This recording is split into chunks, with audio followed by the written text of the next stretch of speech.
హైదరాబాద్లో చేస్తామంటే ఎందుకన్నా అంటే మీ డేట్స్ ఉండవు కదా, అందుకని హైదరాబాద్లోనే షూటింగ్. ఎక్కడ చేస్తాం అనుకుంటున్నానంటే శ్రీశైలం అయితే డేట్స్ ఎందుకు ఉండవు అవే అని చెప్పి ఈలోగా పేపర్ చూస్తే గురువు గారిది ఇక్కడ రుద్రాక్ష మండపావిష్కరణ కూడా ఉందని తెలిసిందని చెప్పి కలిసి వచ్చాము. ఇదే పరమేశ్వర సంకల్పం. సరిగ్గా 15 సంవత్సరాల క్రితం నేను ఇక్కడ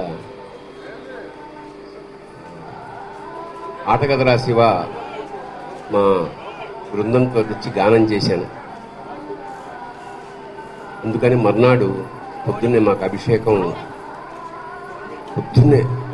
మమ్మల్ని కూర్చోబెట్టారు. అభిషేకం చేసి మధ్యలో అంతా ఇప్పుడు మామూలుగా భక్తులంతా వస్తున్నారు. అందులో పొద్దున మీరు చెప్పిన ఒక తెల్లటి డ్రెస్సు తెల్లటి జుట్టుతోటి ఒక ఆవిడ వచ్చి నుదురు తాటించి ఈ జన్మకి ఇంతేరా మల్లన్న అంది. అన్నప్పుడు ఆవిడ కళ్ళలోంచి 2 బిందువులు అలా శివలింగం మీద జారే. నాకు అనిపించింది ఎన్ని అభిషేకాలు ఎన్ని రుద్ర నమ్మకాలు ఈ నీటి బొట్టుకి సాటి. అయితే శ్రీశైల శిఖరం దృష్ట్యా పునర్జన్మ నైవిద్యతే అంటారు. మరి ఈవిడేమిటో ఫస్ట్ టైం వస్తోందా ఇంకా రాదా? ఈ జన్మకి ఇంతే అంటే జన్మ రాహిత్యం కోరుకుంటోందా లేకపోతే మళ్ళీ వస్తానంటే నేనేమి చేయలేకపోయినా ఎందుకు ఆ దుఃఖం అనేది నాకు ఒక 2-3 రోజులు ఒక ఆందోళనలో ఒక పాట పుట్టింది గురువుగారు అనుమతితో. ఈ జన్మకింతేర మల్లనా ఇంకో జన్మ నాకీ మల్లనా, ఈ జన్మకింతేర మల్లనా ఇంకో జన్మ నాకీ మల్లనా. తల్లి గర్భములోన మల్లనా, తల్లి గర్భములోన మల్లనా, నా గుండె సప్పుడు నీవే మల్లనా, ఊపిరి తీసిన మల్లనా, నా ఊపిరి పోసిన మల్లనా, ఈ జన్మకింతేర మల్లనా ఇంకో జన్మ నాకీ మల్లనా. వచ్చేటి జన్మాన మల్లనా, వచ్చేటి జన్మాన మల్లనా, నన్ను మారేడాకును జయ్యి మల్లనా, మారేడు దళమునై మల్లనా, శిరమున నిమిషమున్నాజాలు మల్లనా. వచ్చేటి జన్మాన మల్లనా, నన్ను మారేడాకును జయ్యి మల్లనా, మారేడు దళమునై మల్లనా, శిరమున నిమిషమున్నాదాలు మల్లనా, ఈ జన్మకింతేర మల్లనా ఇంకో జన్మ నాకీ మల్లనా. కొండంత ఎతికాను మల్లనా, కొండంత ఎతికాను మల్లనా, నువ్వు కనిపించనే లేదు మల్లనా, కన్నీళ్లతో నేను మల్లనా నిలువునా కాలిపోయానయ్య మల్లనా. కొండంత వెతికాను మల్లనా, నువ్వు కనిపించనే లేదు మల్లనా, కన్నీళ్లతో నేను మల్లనా నిలువునా కాలిపోయానయ్య మల్లనా, ఈ జన్మకింతేర మల్లనా ఇంకో జన్మ నాకీ మల్లనా. గుండెలో ఉన్నావ మల్లనా, గుండెలో ఉన్నావ మల్లనా, మేము గుడ్డోళ్ళమయ్యాము మల్లనా, పుట్టు గుడ్డోళ్ళమయ్యాము మల్లనా, అందుకే ఈ జన్మకింతేర మల్లనా ఇంకో జన్మ నాకీ మల్లనా, ఇంకో జన్మ నాకీ మల్లనా, ఇంకో జన్మ నాకీ మల్లనా. స్వస్తి. అది నిజంగా యోగ్యత చూడడం అంటే గురుభక్తి ఒక్కటే. ఆ గురుభక్తి ఎవరి గుండెలో నిండుగా ఉందో ఆ సముద్రాల కృష్ణమూర్తి గారిని ఎంచుకున్నారు ఆయన. అందుకే ఇవాళ కాదు నిన్న కాదు, ఎవరు ఇవాళ అలా దానం చేసేవాడు సంవత్సరానికి వచ్చినటువంటి ఆయన ఆదాయంలో 10% తీసి పక్కన పెట్టేసి ఈ ప్రాంగణం అభివృద్ధికి ఇప్పటికీ 50% పక్కన పెట్టి ఇప్పటికీ ఈ ప్రాంగణాన్ని నిర్వహించడానికి ఇక్కడ ఖర్చులకి, ఇక్కడ చేసేటటువంటి కార్యక్రమాలకి, నిర్మాణాలకి కొన్ని కోట్లు ఖర్చు పెట్టారు ఆయన. గురువు యొక్క అనుగ్రహం ఆయనకు ఉండదు. అందుకే కృష్ణమూర్తి గారిని పనిముట్టుగా చేసుకుని ఆయనకి ఆత్మీయులైన వాళ్ళందరినీ అప్పుడప్పుడు పిలిచి ప్రాంగణంలో కూర్చోబెట్టుకుంటూ ఉంటారు. కూర్చోబెట్టుకుని వాళ్ళకి అన్నం పెట్టి, మహాస్వామి వారికి అలవాటు ఉంది, ఎవరొచ్చినా అన్నం తినరండి అంటూ ఉంటారు. ఒకప్పుడు తిరుత్తని వెడితే చాలా ఆలస్యం అయిపోయినా వంట వాళ్ళని పిలిచి పరివారానికి అన్నం పెట్టించారు, వంట చేయించి. ఆయన జ్వరంగా ఉంది, నీ జ్వరం తగ్గిపోతుందిలే అన్నారు. నిజంగా వంటవాడికి జ్వరం తగ్గిపోయింది. జ్వరం తగ్గిపోయి పరివారానికి వంట చేసి పెట్టాడు. ముందు అన్నం పెడతారు ఆయన, అమ్మతత్వం కదా మరి. అందుకని అటువంటిది ఈ ప్రాంగణానికి తరచుగా వస్తూ ఉండడం, ఇక్కడ ఉంటూ ఉండడం, ఆయన నాకు ఇచ్చినటువంటి అనుగ్రహంగా 4 మాటలు చెప్పుకుంటూ ఉండడంతో పాటుగా నేను గమనిస్తున్న విషయం ఏమిటంటే, ఆయనతో ఎవరికి అనుబంధం ఉందో వాళ్ళందరినీ కూడా గుదిగుచ్చి తీసుకొస్తూ ఉంటారు. ఈ మధ్యకాలంలో నాకు భరణి గారితో ఒక గొప్ప అనుబంధం ఏర్పడింది. ఎందుకో నాకు మనసులో ఆయన అంటే చాలా ప్రీతి ఏర్పడింది. దానికి ఆయన శివభక్తి ఒక్కటే కారణమా, లేకపోతే ఈయన ఈ తత్వాలు రాసినప్పుడు ఎప్పుడో నేను ఒకసారి కారులో విని చాలా పరవశించిపోయాను. అందున ఎక్కడ నేను బాగా హత్తుకుందంటే, ఒక చోట ఆయన కంఠం గాద్గదికమైపోయి ఆ పాటలో ఆయన మమేకమైపోయి తెరదించేయగ నాలోన శివుడు కలడు, నీలోన శివుడు కలడు, నాలోన కల శివుడు నీలోన కల శివుడు నాటకాలాడగలడు, తెరదించి మూట కట్టెయ్యగలడు అన్నప్పుడు, ఆ తెరదించి మూట కట్టెయ్యగలడు అన్నప్పుడు ఏ భావ తాదాత్మ్యతో కానీ ఆయన కంఠం గాద్గదికమైపోయి ఆయన అది ఏడుపు అని అనడానికి ఉండదు. స్వామి హనుమ సుందరకాండలో అది ఏడిచారంటామా, అది ఏడుపనం. అలా ఒక గొప్ప ఆనంద తన్మయావస్థని పొందారు. నేను అది విన్నప్పటి నుంచి నాకు వారి మీద ఒక గొప్ప ప్రేమ భావన. అది అటు తిరిగి ఇటు తిరిగి మొన్న కాకినాడ గోశాల ప్రారంభోత్సవంలో నాకు ఒక గొప్ప విశేషం తెలిసింది. వారికి ఉపనయనం చంద్రశేఖరేంద్ర సరస్వతి స్వామివారి చేతుల మీదుగా జరిగిందిట. స్వామివారి చేత్తో జరగడం అంటే ఆయన గురుస్థానంలో ఉంటారు కదా, మరి ఉన్నప్పుడు ఎందుకు వదులుకుంటారు శిష్యుణ్ణి? ఆయన అనుగ్రహ వీక్షణం ఏదో పడింది. అందుకే లౌకికంగా జీవితంలో ఎంత లబ్ధప్రతిష్ఠులయ్యారో అంతరంగంలో అంత శివభక్తి కుదురుకుంది. నాకైతే పరమ నమ్మకం ఏంటంటే అది కేవలం మహాస్వామి వారి అనుగ్రహంగా భావిస్తున్నాను. అందుకే ఇవాళ ఆయన ఎక్కడో కరివినవారి సత్రంలో భోజనం చేయాలి, కానీ ఇక్కడికి వచ్చాక కృష్ణమూర్తి గారు మీరు ఇక్కడ భోజనం చేయాలంటే నేను ఉండిపోతానని ఉండిపోయారు. ఉండిపోవడం కాదు, ఆ అన్నం తింటూ ఎంత మురిసిపోయి ప్రాంగణం కొత్తని కానీ మనుష్యులు కొత్తని కానీ ఏమీ లేకుండా ఆనందపడిపోయి చిన్నపిల్లాళ్ళ పద్యాలు పాడి పాటలు పాడి అయిపోయిన తర్వాత కూడా హాస్య చతురోక్తులతో అందరినీ నవ్వించి వెళ్ళి గబగబా దర్శనం చేసుకుని మళ్ళీ వచ్చారు. అంటే ఎక్కడున్నా పరమాచార్య స్వామి ఆయన్ని పిలిచి హత్తుకుంటున్నారు గుండెలకి.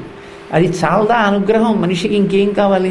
మా కాకినాడ పట్టణంలో ఓ గురుస్వామి ఉన్నారు, అయ్యప్ప స్వామి మార్గంలో. ఆయన ఎప్పుడూ నేను జీవితంలో చాలా వృద్ధిలోకి వస్తాను అనుకోలేదు, కానీ ఆయనే నాతో చెప్పారు ఒకసారి. కాకినాడ మేనాలో మహాస్వామి గారు వచ్చినప్పుడు కిందకి దిగుతున్నారు, అందరినీ తప్పుకోండి తప్పుకోండి అని తప్పుకోమంటున్నారు.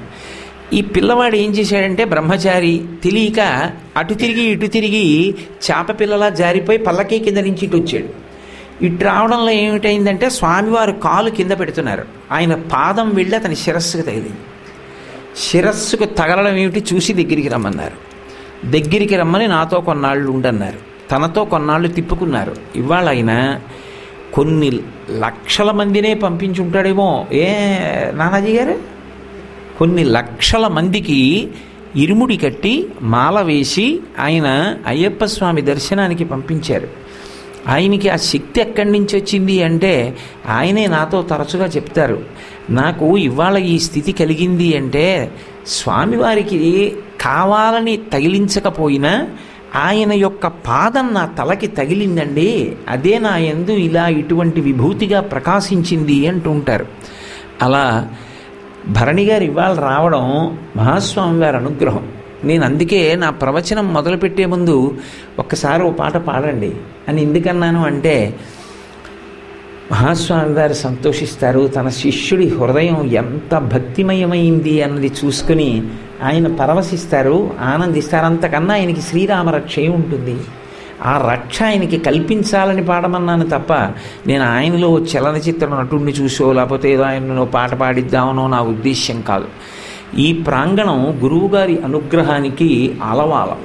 అందుకే ఎవరెవరు యోగ్యులో వారికి ఆ అనుగ్రహం కలిగేటట్టు చూడవలసిన కర్తవ్యం.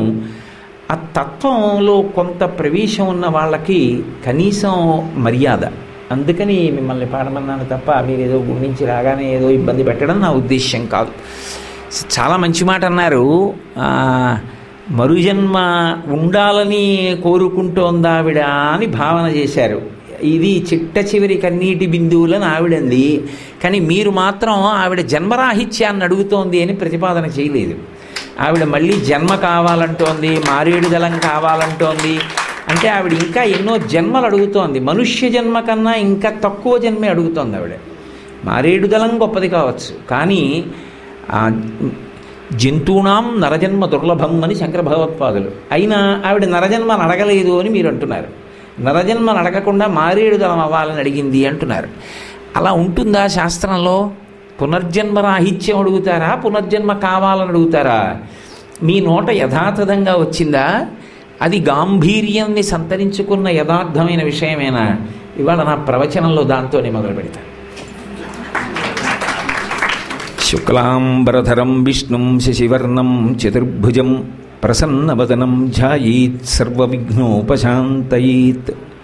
గురుర్బ్రహ్మా గురుర్విష్ణుః గురుర్దేవో మహేశ్వరః గురుః సాక్షాత్ పరం బ్రహ్మ తస్మై శ్రీ గురవై నమః. నేను నిన్నటి రోజున మీతో మనవి చేశాను. కామకోటి పీఠానికి 68వ పీఠాధిపతిగా పరమేశ్వరుడి యొక్క సంకల్పం చేత 66వ పీఠాధిపతులైనటువంటి చంద్రశేఖరేంద్ర సరస్వతి స్వామివారి యొక్క సంకల్ప బలం చేత 68వ పీఠాధిపతిగా స్వామినాథన్ అనబడేటటువంటి పూర్వాశ్రమ నామంతో జన్మించినటువంటి పిల్లవాడు 68వ పీఠాధిపతిగా కామకోటి పీఠానికి చంద్రశేఖరేంద్ర సరస్వతి అనబడేటటువంటి యోగ పట్టంతో మూర్ధాభిషిక్తులయ్యారు. అయితే ఇక్కడ మీరు ఒక విషయాన్ని చాలా జాగ్రత్తగా గమనించవలసి ఉంటుంది. ఒక ఉద్యోగంలో కూర్చుని ఆ ఉద్యోగాన్ని చేసి వెళ్ళిపోవడంలా ఉండదు పీఠాధిపతి పదవి అనేటటువంటిది. పీఠాధిపత్యంలో వచ్చినటువంటి వ్యక్తి యొక్క ప్రధానమైనటువంటి కర్తవ్యం ఏమిటి అంటే బోధ. లోకాన్ని ధర్మ మార్గంలో నడిపించాలి. అందులో ఈ స్థాయి వాళ్ళు ఆ స్థాయి వాళ్ళు అనేటటువంటి భేదం ఏమి ఉండదు. అందరినీ మహావిద్వాంసుల దగ్గర నుంచి సామాన్యుడైనటువంటి వ్యక్తి వరకు అందరినీ కూడా ధర్మ మార్గంలో నడిపించాలి. భగవద్భక్తి కల్పించి నడిపించాలి. అటువంటి మంచి మాటలను ప్రబోధం చెయ్యగలగాలి. ఈ ప్రబోధం చేసేటప్పుడు మీరు ఒక్క విషయాన్ని బాగా స్ఫురణలో ఉంచుకోవాలి. ప్రధానమైనటువంటి అవసరం ఏవిదై ఉంటుంది అంటే తిరుగులేని గురుభక్తి. ఇత పూర్వం ఏ ఆచార్యులున్నారో ఆ ఆచార్యుల పట్ల అనన్యమైన భక్తి ఉండాలి. నిన్న నేను మీతో మనవి చేశాను. తనకి ఉపదేశం చేసిన గురువు, ఆ గురువు గారి గురువు పరమ గురువు, ఆ గురువు గారి గురువు పరమేష్టి గురువు, ఆ గురువు గారి గురువు పరాపర గురువు. కనీసం గురు పరంపరలో ఈ నలుగురి యొక్క చరిత్ర సుస్పష్టంగా విశదంగా తెలిసిన వాడై గురువుగారి యొక్క పాదముల యందు నిరతిశయమైనటువంటి భక్తి ప్రపత్తులు కలిగిన వాడై ఉండాలి. అటువంటి భక్తి ప్రపత్తులు కలిగినవాడు అన్నదానికి అర్థం కేవలం శాంతసత్వంతో గురువుగారి పాదాలు పట్టుకోవడమో లేకపోతే గురుపాదుకా పూజ చేసేవాడు అని కాదు దాని అర్థం. గురువులు చెప్పిన దానికన్నా చెప్పడానికి నా దగ్గర ఇంకా కొత్తగా ఏముండదు. ఏది మాట్లాడినా పూర్వం గురువుగారు ఏది మాట్లాడారో అది మాట్లాడితే చాలు. అది మాట్లాడడానికి జీవితం సరిపోదు. దాన్ని ప్రచారం చేసుకుంటూ వెళ్ళిపోతే దానికి కాలదోషం దేశదోషం అంటనటువంటిదై ఉంటుంది. అన్నదానిలో పూనికి ఉండాలి. ఈ పీఠాలన్నీ ప్రారంభం చేసినటువంటి శంకర భగవత్పాదులు ఎప్పటివారు చంద్రశేఖరేంద్ర సరస్వతి మహాస్వామి వారు 68వ పీఠాధిపతి 87 సంవత్సరముల పాటు పీఠాధిపత్యం వహించారు. అంటే మొట్టమొదటి పీఠాధిపతి అయినటువంటి శంకర భగవత్పాదులు కాలంలో ఎంత వెనకాతల ఉన్నటువంటి వారు. ఆ కాలంలో ఆ సమాజాన్ని దృష్టిలో పెట్టుకుని వారు చేసినటువంటి రచనలు ఏ ఉన్నాయో, వారు చేసినటువంటి ప్రబోధాలు ఏ ఉన్నాయో అవి తర్వాతి కాలానికి కూడా పనికొస్తాయా, తరువాతి కాలానికి కూడా అన్వయం అవుతాయా అన్న విషయంలో ముందు గురువుకి తిరుగులేనటువంటి ధృతి ఉండాలి. సాధారణంగా మనమైతే ఒక మాట మాట్లాడుతూ ఉంటాం, కాలం మారిపోయిందండి అంటాం. కాలం మారిపోయిందండి అనడానికి ఆనాటికి ఈనాటికి ఎప్పుడైనా సూర్యుడు పశ్చిమ దిక్కున ఉదయించడం కానీ తూర్పున అస్తమించడం కానీ జరిగిందా? అప్పుడు సూర్యుడు తూర్పునే ఉదయించాడు, ఇప్పుడు తూర్పునే ఉదయిస్తున్నాడు. అప్పుడు పడమర అస్తమించాడు, ఇప్పుడు పడమట అస్తమిస్తున్నాడు. మరి కాలంలో మార్పేం లేదు. సూర్యుడి యొక్క గమనం అలాగే ఉంది, ఋతువులు అలాగే ఉన్నాయి. వసంత ఋతువు వస్తే కోయిల కూస్తోంది, మామిడి చెట్లు కాస్తున్నాయి, భూమి అలాగే పంటనిస్తోంది. సౌకర్యవంతంగా ధర్మాన్ని విడిచిపెట్టడానికి కాలం మారిపోయిందన్న మాట ఎంచుకున్నవాడు ఎవరైనా ఉంటే ధర్మానుష్ఠానం చెయ్యవలసినటువంటి మనుష్యుడు ఒక్కడే. తాను ధర్మాచరణం చెయ్యడం నుంచి మినహాయింపు పొందడం కోసం ఈ మాట అంటున్నాడేమో కానీ నిజానికి కాలంలో మార్పు రాలేదు. మార్పు ఎక్కడైనా వస్తే మన మనసులలో వచ్చింది. దేనికి వస్తుంది మన మనసులలో మార్పు అంటే భోగమునందు అనురక్తి ఎక్కువైపోతే నేను అనుభవిస్తున్నటువంటి భోగం కానీ, ఈ భోగాన్ని నేను అనుభవించడానికి ఎంచుకున్న మార్గం కానీ, ఈ భోగ సంపత్తిని నేను సంపాదించిన విధానం కానీ ధర్మబద్ధం కాదని అంగీకరించలేక తన బలహీనతని కప్పిపుచ్చుకోవడానికి దాన్ని ఎలాగో అలా సమర్థించుకునేటటువంటి ప్రయత్నం చెయ్యడమే పెద్ద దోషం. అసలు దోషాలలో కల్లా పెద్ద దోషం ఏమిటంటే తన దోషాన్ని అంగీకరించలేకపోవడం. అందుకే శ్రీరామాయణం మొత్తం మీద రావణాసురుడి యొక్క పెద్ద దోషం ఏమిటో తెలుసా? ఆయనకి తను చేసినది తప్పని తెలియకపోవడం కాదు, ఆయనకి తెలుసు కానీ ఆయన తాను చేసినది ఒప్పని సమర్థించుకుంటాడు. అందుకే ఎంత చమత్కారంగా మాట్లాడతాడంటే సీతమ్మతో మాట్లాడేటప్పుడు ఇది స్వధర్మో రక్షసాంభీరు సర్వధైవన సంశయ గమనం వా పరస్త్రీణాం హరణం సంప్రమధ్యమా అన్నాడు. రాక్షసుల ధర్మం ఏమిటి? ఎవరి మీద మోజు పడితే వాళ్ళని ఎత్తుకు రావాలి, ఎవరిని అనుభవించాలనిపిస్తే వాళ్ళని అనుభవించాలి. నేను రాక్షసుణ్ణి, నిజంగా రాక్షసుడా?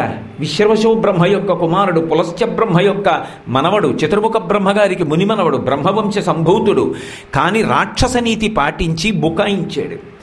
అన్నాడు, చూడు నేనెంత ధర్మాత్ముండో, రాక్షస ధర్మం ఎంత బాగా పాటించాను, నా కన్ను నీ మీద పడింది, నిన్ను అనుభవించాలనుకున్నాను, ఎత్తుకొచ్చాను, ఇక్కడ బంధించాను, ఎంత ధార్మికంగా ప్రవర్తిస్తున్నాను.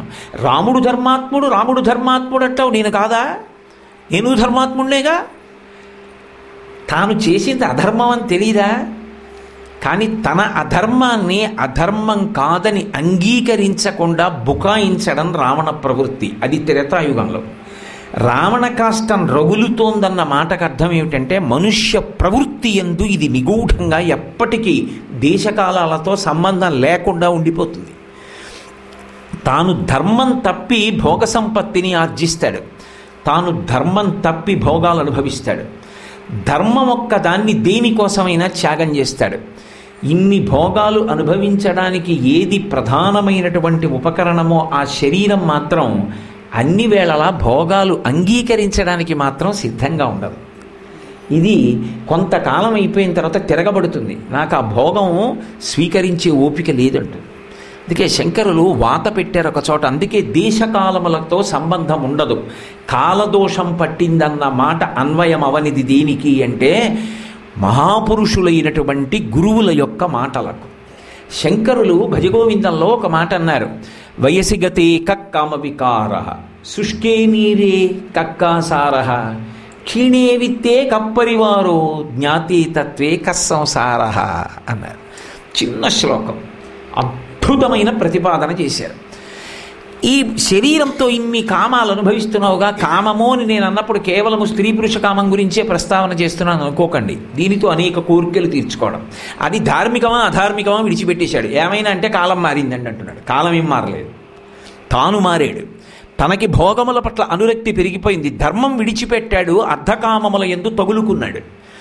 ఇప్పుడు కొంతకాలం అయిపోయింది, తాను ఏ కాలం మారిపోయింది అనుకున్నాడో ఆ కాలం మారలేదు, కాలధర్మం మారలేదు. అందుకే ఇది వృద్ధాప్యాన్ని పొందింది. ఇప్పుడు ఆ భోగం అనుభవించాలని మనసుకి మాత్రం ఉంది, ఇది మాత్రం అంగీకరించదు. నాకు ఓపిక లేదు, నా వల్ల కాదంట. వయసి గతే కామ వికార, వయసు అయిపోయాక ఇక కామ వికారం ఎక్కడిది? వయసి గతే కామ వికార క్షీణే విత్తే కప్పరివారో. డబ్బు అయిపోయింది, రూపాయి లేదు దగ్గర, వెనక పరివారం ఎవడు ఉంటాడు? డబ్బు ఎంతకాలం ఉందో అంతకాలమే వెంట తిరుగుతారు. ఆయన దగ్గర రూపాయి లేదండి అన్నారు అనుకోండి, వెంట వచ్చేవాళ్ళు ఎవరు? ఒకప్పుడు ఆంధ్రప్రదేశ్ రాష్ట్రానికి ముఖ్యమంత్రి పదవి చేసినటువంటి టంగుటూరి ప్రకాశం పంతులు గారు చిట్ట చివరి రోజుల్లో భోజనం లేకపోతే, ఆయనకి భోజనం లేదనుకోలేదు పాపం, అంతేవాసి వచ్చి మాట్లాడి లేచి వెళ్ళిపోతున్నాడు. 1 గంట అయిపోయింది. వెళ్ళిపోతుంటే, ఒరే క్యారేజీ తెచ్చి పెడతామేమిట్రా, భోజనం చేయలేదు అన్నారు. అంటే వెళ్ళి క్యారేజీ తెచ్చిపెట్టాడు ఆయన ఏడుస్తూ. ఇన్ని కోట్లు దేశం కోసం అర్పణ చేసేసి స్వాతంత్ర సంగ్రామంలో పాల్గొని ముఖ్యమంత్రి పదవి చేసిన వ్యక్తికి మధ్యాహ్నం అన్నం లేదు. మరి ఎందుకు వచ్చినట్టు ఆయన అంటే, ఆయన ఆ రోజు మధ్యాహ్నం అన్నం తిని కృష్ణానది దగ్గరికి వెళ్ళి ఆ ఇసక చేతుల్లో పట్టుకుని 2 కందులతో ఆనంద భాష్పాలు కారుస్తూ, నాగార్జున సాగర్ ప్రాజెక్టు వస్తే ఈ కింద ఎన్ని లక్షల మంది రైతులు వ్యవసాయం చేస్తారో, ఎన్ని కోట్ల మంది నా ప్రజలు అన్నం తింటారో అని ఆనంద పారవస్యం పొందడానికి వెళ్ళి కడుపుకు అన్నం లేక క్యారేజీ తెప్పించుకున్నాడు. ఏరి వాళ్ళందరూ వెంట తిరిగిన వాళ్ళు, అది వాళ్ళ సంస్కారం కావచ్చు వదిలేయడం. వయసి గతే కక్కామ వికార శుష్కే నీరే కక్కాసార క్షీణే విత్తే కప్పరివారో. నీరు ఎండిపోయింది అనుకోండి, దాన్ని చెరువు అని ఎవరంటాడు? అది చెరువు ఏమిటి? అందులోకి కార్లు బస్సులో కూడా వెళ్ళిపోయి అక్కడే వాటిని నిలబెట్టి పక్కనున్న ప్రదేశాలకు వెళ్ళొస్తారు. అది చెరువు అయితే దింపుతాడు, అందులో తను దిగుతాడా? శుష్కే నీరే కక్కాసార, నీరైపోయిన తర్వాత చెరువు ఏమిటి? నీరెండిపోయాక అది చెరువు కాదు. వయసు అయిపోయిన తర్వాత కామవికారం లేదు, విత్తం పోతే పరివారం లేదు. జ్ఞాతే తత్వే కస్సంసార, జ్ఞానం కలిగితే సంసారం ఎక్కడుంది అన్నారు శంకరాచార్య గారు. నాకొక్క మాట చెప్పండి, శంకర భగవత్పాదులు ఈ మాట చెప్పింది ఎప్పుడో, వారి అవతారం ఉన్నదే భౌతికంగా 32 సంవత్సరాలు. 32 సంవత్సరాల్లో వారు చాలా చిన్న వయస్సులో ఉండగా కాశీపట్టణానికి వెళ్ళినప్పుడు ఒక బ్రాహ్మణుడిని అడ్డు పెట్టుకుని లోకానికి చెప్పారు ఈ మాట. అది శంకరాచార్యులు వారి కాలంలో చెప్పిందండి, ఈ కాలంలో అన్వయం అవ్వదు అని మీరు అనగలరా? ఈ కాలానికి కాదు, ఎంత కాలం ఈ లోకం ఉంటుందో, భరతుడి మాటల్లో చెప్పాలంటే యావదావర్తతే చక్రం యావతీచ వసుంధరా తావత్వమిహ సర్వత్వం స్వామిత్వం అనువర్తయ. ఎంత కాలము ఈ భూచక్రము తిరుగుతుందో, ఎంత కాలము సూర్యచంద్రులు ఉంటారో అంత కాలము శంకర భగవత్పాదుల మాట నిలబడుతుంది. ఎందుకని అంటే, లోకులను ఉద్ధరించడానికి జగద్గురువులు కంకణం కట్టుకుని మాట్లాడతారు. వారు ఎప్పుడూ వ్యక్తిగత సమస్యలను ప్రస్తావన చెయ్యరు. ఒక వ్యక్తి సమస్య వారికి అవసరం కాదు. కానీ వారు పరమప్రీతి పొందారనుకోండి, అప్పుడు గురువు భగవంతుడుగా నిలబడి వ్యక్తి కోరిక తీర్చేస్తాడు. గురువు సంకల్పం చేస్తే పరమేశ్వరుడై తీర్చగలడు. ఎందుకని? గురు బ్రహ్మ, గురు విష్ణు, గురుర్దేవో మహేశ్వర. అసలు ఒక్క మాట ఆలోచించండి, గురువు ఒకడు ఈశ్వరుడు ఒకడా? కానీ కాదు, గురువే ఈశ్వరుడు. అందుకే మీరు సనాతన ధర్మాన్ని జాగ్రత్తగా పరిశీలిస్తే గురువు కాని దైవస్వరూపం లేదు. పరమశివుడు దక్షిణామూర్తి గురువు, శ్రీ మహావిష్ణువు కృష్ణ భగవానుడు, భగవద్గీత ప్రస్థానత్రయం, కృష్ణం వందే జగద్గురుం, అమ్మవారు గురుమండల రూపిణి, కామాక్షి పరదేవత, లలితా త్రిపుర సుందరి, సరస్వతీదేవి. సరి అసలు గురువు కాని రూపం ఏముంది నాకు చెప్పండి? దత్తాత్రేయుల వారు గురువు, భగవంతుడు గురువు, మరి భగవంతుడు గురువుగా రావాల్సిన అవసరం ఏంటి? భగవంతుడుగానే ఉండి గురువు పనులు చక్కబెట్టచ్చుగా. కాదు, భగవంతుడిగా ఉంటే ఇంకా కొన్ని విషయాలు కలుపుకున్నాడు. ఆర్తో జిజ్ఞాసురర్థార్థి జ్ఞానీచ భరతర్షభ అన్నాడు గీతలో. ఆర్తి పొందినవాడు ఉన్నాడు, వాడికి ఏదో డబ్బు కావాలి, వాడు ఏదో కోరికతో ఉన్నాడు, వాడికి ఏదో కోరిక తీరాలి. అటువంటి వాడు ఇంతకుముందు ఏం చేశాడు? ఈశ్వరుడికి సంబంధం లేదు. ఇప్పుడు ఒక్కసారి ఆర్తితో వాడు ఉన్నాడని పిలిస్తే పలుకుతాడు, పలికి కోరిక తీరుస్తాడు. నువ్వెవడివి కాదనడానికి నేను ఒప్పుకుంటున్నవాడిని అన్నాడు. భాగవతంలో ఇదే భావన తీసుకొచ్చారు పోతన గారు. కుచేలుడి భార్య చేత పలికిస్తారు. కలలోనంతన్మున్నెరుంగని మహాకష్టాత్ముడైనట్టి దుర్బలుడాపత్ సమయంబునన్ నిజపతాబ్జాతంబు ఉల్లంబునం తలపన్ అంతనే వచ్చి ఆర్తిహరుడై తన్నైన ఇచ్చున్ సునిశ్చల భక్తిభావములన్ భజించు వారికిటడే సంపద్ విశేషోన్నతుల్. కలలో కూడా భగవంతుడి పేరెత్తనటువంటి వాడు కూడా తనకి ఆర్తి కలిగినప్పుడు భగవంతుడి నామం చెప్పి కీర్తించి శరణాగతి చేసి ప్రార్థన చేస్తే వెంటనే వచ్చి తనని కూడా ఇచ్చేస్తాడు. అటువంటిది భక్తి కలిగిన వారి కోర్కెలు తీర్చడా అంటుంది కుచేలుడి భార్య. ఆర్తో జిజ్ఞాసు, అసలు ఈ తత్వం తెలుసుకోవాలనుకున్నాడు ఒక ఆయన. అర్థార్థి, ఒక ఆయనకి డబ్బులు కావాలి. ఎందుకు? దాచిపెట్టుకోవడానికి అని అన్వయం చేయకూడదు. చాలా చాలా మంచి పనులు చెయ్యాలనుకున్నాడు, ఎన్నో మంచి పనులు చెయ్యాలి, అందుకు ధర్మ మార్గంలో నాకు డబ్బు కావాలన్నాడు. అర్థార్థి జ్ఞాని, జ్ఞాని భక్తిని విడిచిపెట్టి ఉండడు. అందుకే శంకరుల యొక్క తత్వం, శంకరుల యొక్క అవగాహన, వారి ప్రతిపాదన అసలు పరమాద్భుతం. అసలు ఇక ఎవ్వరూ ఆయనతో తలపడి మాట్లాడడం సాధ్యం కాదంతే. ఇంకా అందుకే ఆయన ఒకటి అంటారు, జీవుడు బ్రహ్మము వేరువేరుగా కనపడతారు కానీ తత్వతః ఒకటే. ఎలా? కెరటము సముద్రములా ఉంటుంది.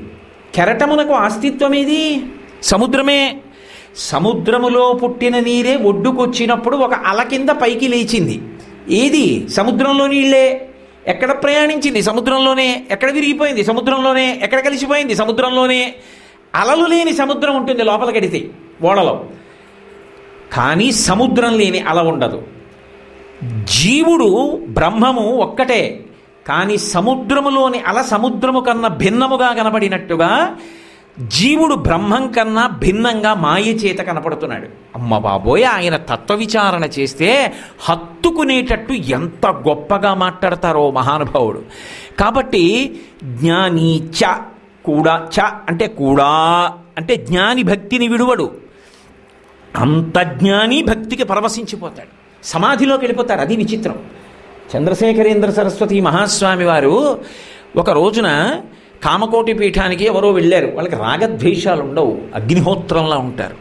వాళ్ళేం అన్నిటికీ ప్రతిస్పందించేసి వ్యక్తిగతంగా తల్లడిల్లిపోరు. చాలా చమత్కారంగా ఉంటుంది వాళ్ళ ధోరణి.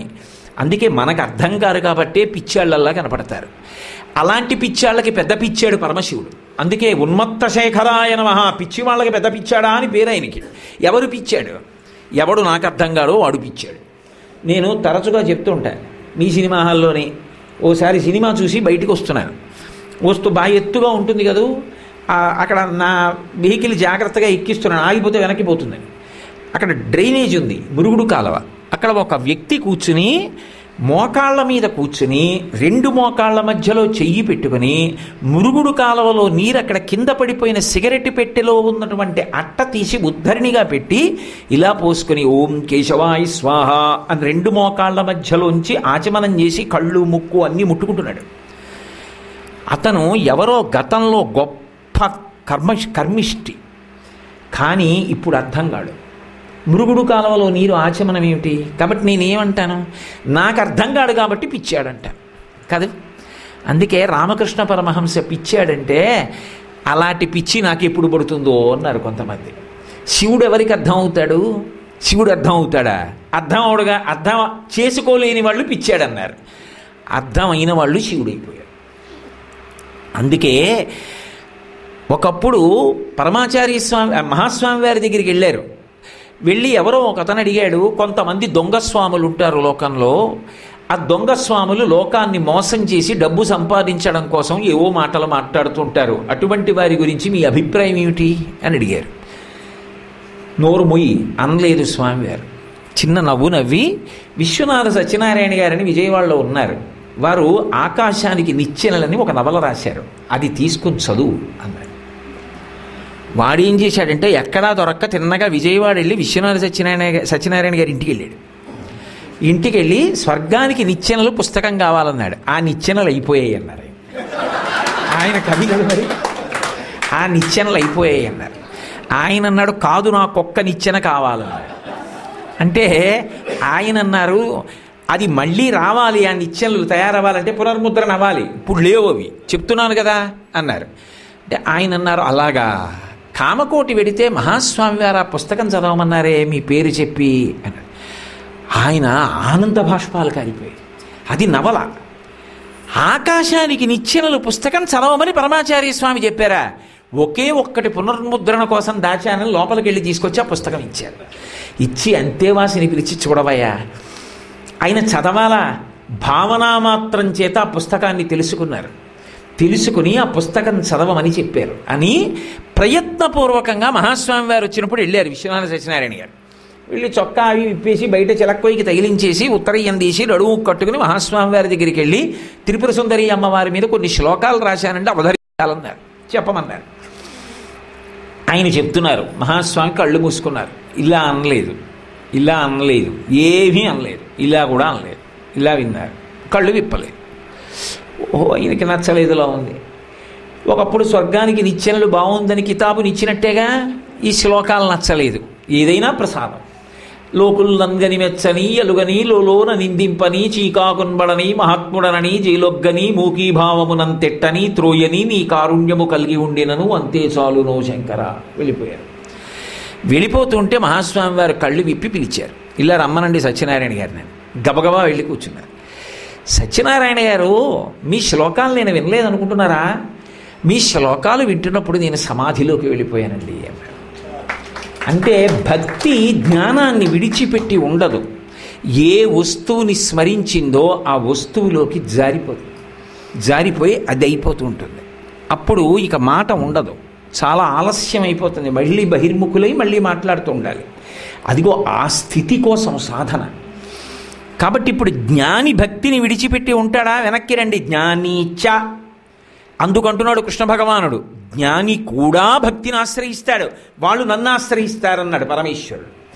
కానీ లోకానికి జ్ఞానబోధ కోసం భగవంతుడే గురువుగా వచ్చి కూర్చుంటాడు.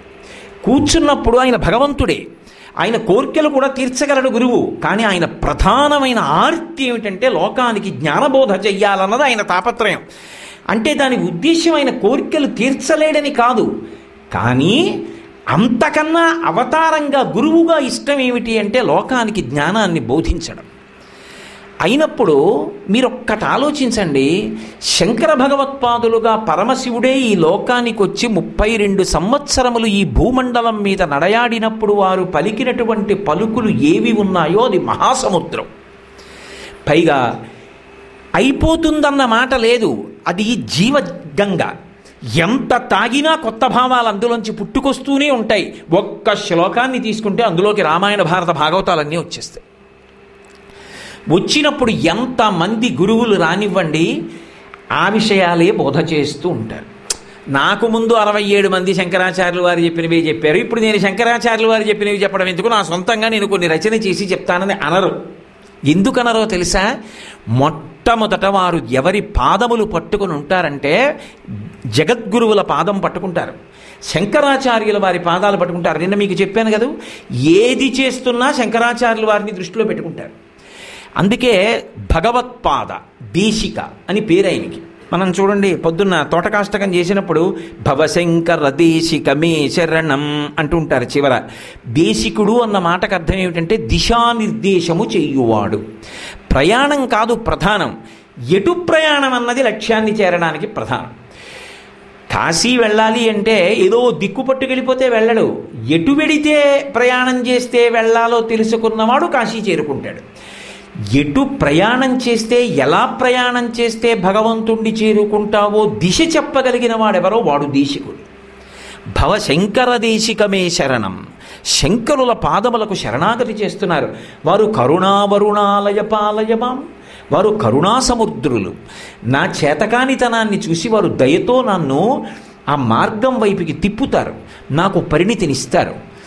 అయినప్పుడు ఆ శంకర భగవత్పాదులు ఏ విషయాలు ప్రస్తావన చేశారో వాటినే ప్రస్తావన చేస్తూ వెళ్ళాలి అంటే ముందు తన గురువుల పట్ల అచంచలమైనటువంటి భక్తి ఉండాలి. ఇది మొదట ఉండవలసిన లక్షణం. ఎక్కడ? పీఠాధిపతులకు కాదు. పీఠాధిపతుల గురించి మనం చెప్పుకోవడం ఎందుకు, చదువుకోవడం ఎందుకు, నేర్చుకోవడం ఎందుకంటే మనిషి తరించడానికి ఇది మనకి ఉండాలి కనుక. మన గురువు గారు అన్న మాట వినపడింది అనుకోండి, మా బ్రతుకు పండించగలిగిన వారు ఆయనే. ఎందుకని? తల్లికి తండ్రికి కూడా ఒక పరిమితమైన ప్రయోజనాన్ని మాత్రమే ఇవ్వగలిగిన శక్తి ఉంటుంది. మా అమ్మగారు ఉన్నారనుకోండి, నాకో శరీరాన్ని ఇవ్వగలరు, పాలు ఇవ్వగలదు, అన్నం పెట్టగలదు, నన్ను పెంచి పోషించగలదు, నాకు 4 శ్లోకాలు చెప్పగలదు, సంస్కారం నేర్పగలదు. మా తండ్రి నాకు ఉపనయనం చెయ్యగలరు, గాయత్రి ఉపదేశం చేయగలరు, మంచి మార్గాన్ని హితోపదేశం చెయ్యగలరు. కానీ గురువు నాకు మళ్ళీ శరీరమే లేకుండా ఉండడానికి కావలసిన జ్ఞానం ఇవ్వగలరు.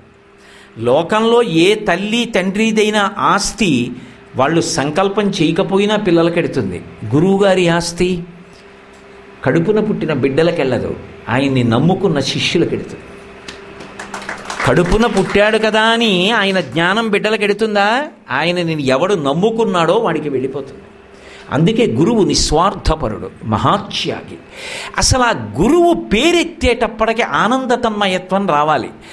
ఆ సంతోషం, గురువుగారి పేరు చెప్పేటప్పటికి ఆనందం. ఏరి చంద్రశేఖరేంద్ర సరస్వతి మహాస్వామి వారికి పైన మహాదేవేంద్ర సరస్వతి స్వామి వారు ఉన్నారా? లేకపోతే పరమ గురువులు చంద్రశేఖరేంద్ర సరస్వతి స్వామి వారు ఉన్నారా? అసలు ఆయన సన్యాసం తీసుకునేటప్పటికే 2 గురువులు బ్రహ్మీభూతులయ్యారు. మరి ఆయనకి ఎలా కలిగిందా ఆ గురుభక్తి? అందుచేత కారణజన్ములు అని చెప్పాలి. అంత గురుభక్తి అనన్య సామాన్యం. అది ఎంత గురుభక్తి అంటే వారిది, గురువు గారి పేరు చెప్తే చాలు ఎంత సంతోషం.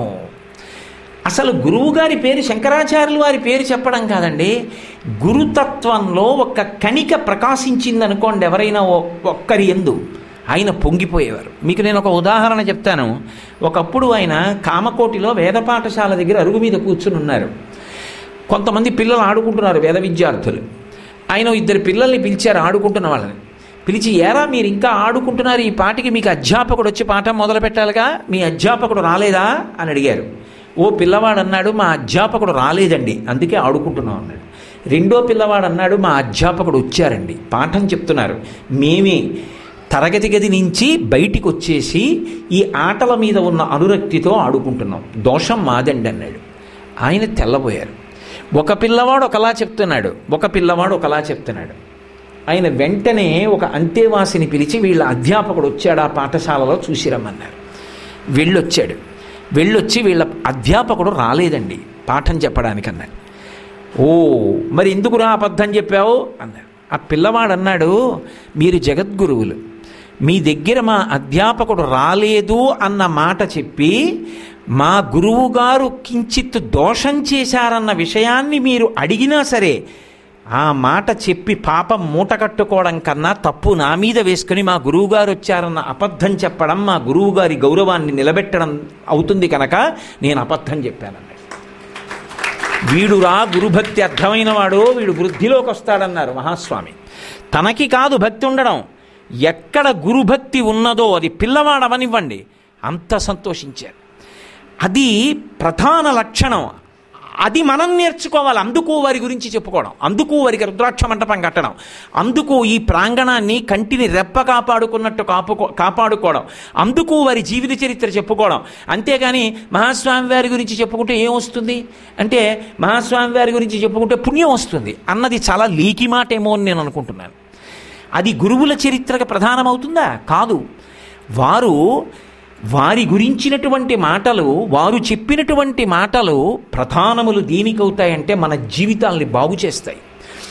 వారి జీవితం నుంచి మనం దేన్ని నేర్చుకుంటామంటే వారు ఎలా అనుష్ఠించారో ఆ పూనిక మనం పొందాలి. అంతటి వారే అలా ఉన్నారే, మనం ఎలా ఉండాలి మన గురువుల పట్ల? ఆ గౌరవం రావడానికి వారి జీవిత చరిత్రల్ని పరిశీలనం చేస్తాం. అయితే మీరు ఒక్క విషయం ఆలోచించండి. ఇటువంటి మహాపురుషుల జీవితాల్లో ఒక గొప్ప విశేషం ఉంటుంది. గొప్ప తపస్సు చేశారు మహాస్వామి. శివాస్థానంలో వారు చేసినటువంటి తపస్సు అనన్య సామాన్యం. నిజంగా ఇప్పటికీ ఆ శివాస్థానానికి వెళితే వారు తపస్సు చేసిన గది, ఆ చిన్న కిటికీ, అందులో ఉంచేవారు ఓ గ్లాస్తో పాలు. మరునాటికి పాలలా ఉండిపోతే తాగనట్టు, ఖాళీగా ఉంటే త్రాగినట్టు, అంతే. రోజుల తరపడి సమాధి నిష్టలో అలాగే ఉండేవారు. అంత తపస్సు చెయ్యగా సమస్త శక్తులు జ్ఞానంతో పాటుగా వస్తాయి. ఈ మాట మీరు చాలా జాగ్రత్తగా పట్టుకోవాలి. నేను ఇప్పుడు అంటున్న మాట యథాలాపంగా వినకండి. సమస్తమైన సిద్ధులు జ్ఞానంతో పాటుగా వస్తాయి. తపస్సే ఆలంబన. అందుకే ఈ సృష్టికి ప్రారంభం అంతా ఎక్కడ అంటే తపస్సుతోటే. మీరు భాగవతం చదివితే మొట్టమొదట ప్రళయజలాలలోంచి శ్రీ మహావిష్ణువు తన సంకల్పం చేత నాభికమలంలోంచి చతుర్ముఖ బ్రహ్మని సృజించాడు. నీటి మీదకొచ్చి బ్రహ్మగారు చుట్టూ చూశాడు. అయోమయం, ఎవ్వరు లేరు, కటిక చీకటి, నీళ్లు. తామర తూడులో వెనక్కి వెళ్ళి చూశాడు, ఏమీ కనపడలేదు. తను వెతికితే దొరుకుతాడా? ఎందుకు వచ్చినట్టు నేనెవరు, ఏం చెయ్యాలి, ఏమిటి చీకటి, ఏమిటి నీళ్ళని అనుమానం వచ్చింది. తప తప తప అని 3 మాటలు వినపడింది. తపస్సు చేశాడు. నారాయణ దర్శనం ఇక్కడైంది. అప్పుడు అర్థమైంది తాను ఎందుకు వచ్చాడో. సృష్టి ప్రారంభం చేశాడు. అంటే అసలు సమస్త శక్తులు దేనికి వశపడతాయి అంటే తపస్సు చేత. తపస్సు అంటే అన్ని వేళలా ముక్కు మూసుకుని కూర్చోమ్మని కాదు సుమండి. శృణ్వం తపః. 2 గంటలు మీరు తదేక దృష్టితో వింటున్నారనుకోండి, మీ పక్క నుంచి ఓ పిల్లపాం వెళ్ళిపోయింది, మీకు తెలియదు, అది వచ్చినట్టు తెలియదు, వెళ్ళిపోయినట్టు తెలియదు. మీ దృష్టి అంతా కూడా ఆ విషయం మీద నిలబడిపోయింది వినడంలో. ఆ చెవులతో జుర్రుకుంటున్నారు, అంతే, అదే తపస్సు. ఒక మూర్తి దగ్గర కూర్చున్నారు, ఆపాదమస్తకం చూడడంలో కన్నులతో జుర్రుకుంటూ మరిచిపోయారు. బాహ్య ప్రపంచాన్నంతటినీ విస్మరణ పొందారు, అది తపస్సు. పోతన గారు భాగవతం చేస్తూ విష్ణు దర్శనమైన అదితి యొక్క విశేషాన్ని వర్ణిస్తూ ఓ మాట అంటారు. చూపుల శ్రీపతి రూపము నాపోవక త్రావి త్రావి హర్షోద్ధతయై వాపుచ్చి మందమధురాలాపంబుల పొగడనదితి లక్ష్మీనాథున్ అంటారు. ఆ అదితి ఎదురుగుండా విష్ణువు కనపడితే తన చూపులతో జుర్రేసుకుంది ఆయన రూపాన్ని. పాయసం బాగుంటే నోటితో జుర్రుకుంటారు, కళ్ళతో జుర్రుకుంటారా? అంటే అటువంటి దివ్యమంగళమూర్తి కనపడినప్పుడు ఒక ఇంద్రియం చెయ్యవలసిన పని వేరొక ఇంద్రియం చేసేసింది. ఆవిడికి అన్నీ మర్చిపోయింది, మాట్లాడడం కూడా మర్చిపోయింది, నోటి వెంట మాటలు కూడా రాలేదు. మాటలు రాక నిలబడిపోయింది. ఆవిడికి మాటలు రావట్లేదన్న విషయాన్ని స్వామి గమనించి ఆవిడ కోరిక తీర్చారు, అది వేరు విషయం. కానీ మరి భగవద్దర్శనమునందు ఆ తపస్సు యందు నేను ప్రతిపాదిస్తున్నది ఏమిటంటే అలా చూడడంలో తపస్సు. కన్నులతో ఆ మూర్తిని చూస్తూ బాహ్యాన్ని మరిచిపోయారనుకోండి తపస్సు. వింటూ అలా ఉండిపోయారనుకోండి తపస్సు. విశ్వనాథ సత్యనారాయణ గారి శ్లోకాలు వినేటప్పటికీ సమాధిలోకి వెళ్ళిపోయారనుకోండి తపస్సు. ఒక పద్యం చదువుతూ ఉండగా మీకు 2వ పద్యం కనపట్టలేదని గుర్తొచ్చి ఎందుకు కనపట్టలేదు అంటే, ఓ నా కన్నుల వెంట ఆనంద బాష్పాలు రాలి, కన్నుల నిండా నీరు నిండి నాకు తర్వాత పుట కనపట్టలేదని గుర్తొచ్చి కళ్ళతోడు తీసి కళ్ళు తుడుచుకొని ముక్కంబట నీళ్లు కారితే బయటికి వెళ్ళి చీది వచ్చి కాసేపు అలా ఉండిపోయి పటికి బెల్లం తిన్న నోరు తీపితనం వదలనట్టు చదివిన భాగంలో రమించిన మనస్సు పైకి రాక ముందుకెళ్ళకపోతే మీరు చదివిన ఘట్టాన్ని లోపల స్మరించి దర్శిస్తూ నిలబడిపోయినటువంటి ఆ కొంతసేపు తపస్సు. పూజ చేస్తున్నారనుకోండి, మీరు చేసినటువంటి ఆ అంగపూజలో మీరు ఆ అంగప్రత్యంగములను చూడడం తపస్సు. లలితా సహస్రనామ స్తోత్రం నేను చదువుతూ పూజ చేస్తున్నాను అనుకోండి, శ్రీమాత శ్రీ మహారాజ్ఞి శ్రీమత్సింహాసనేశ్వరి చిదగ్నికుండ సంభూత దేవకార్య సముద్యత ఉద్యద్భాను సహస్రాభ చతుర్బాహు సమన్విత రాగస్వరూపపాషాఢ్య క్రోధాకార అంకుశోజ్వల జపాపుష్ప నిభాకృతి. మెల్లగా చదవమని లలితా సహస్రం కూర్చుని చదవాలి. లలితా సహస్రం నిలబడి కదులుతూ చదవకూడదు, అందుకే కూర్చుని చదవమని చెప్తారు లలితా సహస్రాన్ని. విష్ణు సహస్రానికి ఉన్న మినహాయింపులు లలితా సహస్రానికి లేవు. ఎందుకంటే లోపల అవతరించాలి, లోపల బాగా చూడాలి లలితా సహస్రాన్ని. అలా మీరు చూస్తుండగా సాదండ విరాజిత అన్న నామము, లేకపోతే కదంబ మంజరీ క్లుప్త కర్ణపూర మనోహర తాటంక యుగళీభూత తపనోడు పమండల పద్మరాగ శిలాదర్శ పరిభావి కపోలభూ అని ఏదో నామాలు చెప్తూ నేను కుంకం వేస్తున్నాను. వేస్తూ ఉండగా అకస్మాత్తుగా చంపకాశోక పున్నాగ సౌగంధిక లసత్కచ అన్నాను. అమ్మవారి కబరీబంధంలో అంతంత పెద్ద పెద్ద పువ్వుల దండలు తురిమారే. చంపకం అంటే సంపంగి పువ్వు, అది ఆకుపచ్చ రెక్కల సంపంగి పువ్వు కాదు, సింహాచల సంపంగి, పసుపు ఎరుపు రంగులతో ఉన్నది. అటువంటి సంపంగి దండలు, మిగిలిన పెద్ద పెద్ద పూల దండలు, చంపక, అశోక, పున్నాగ.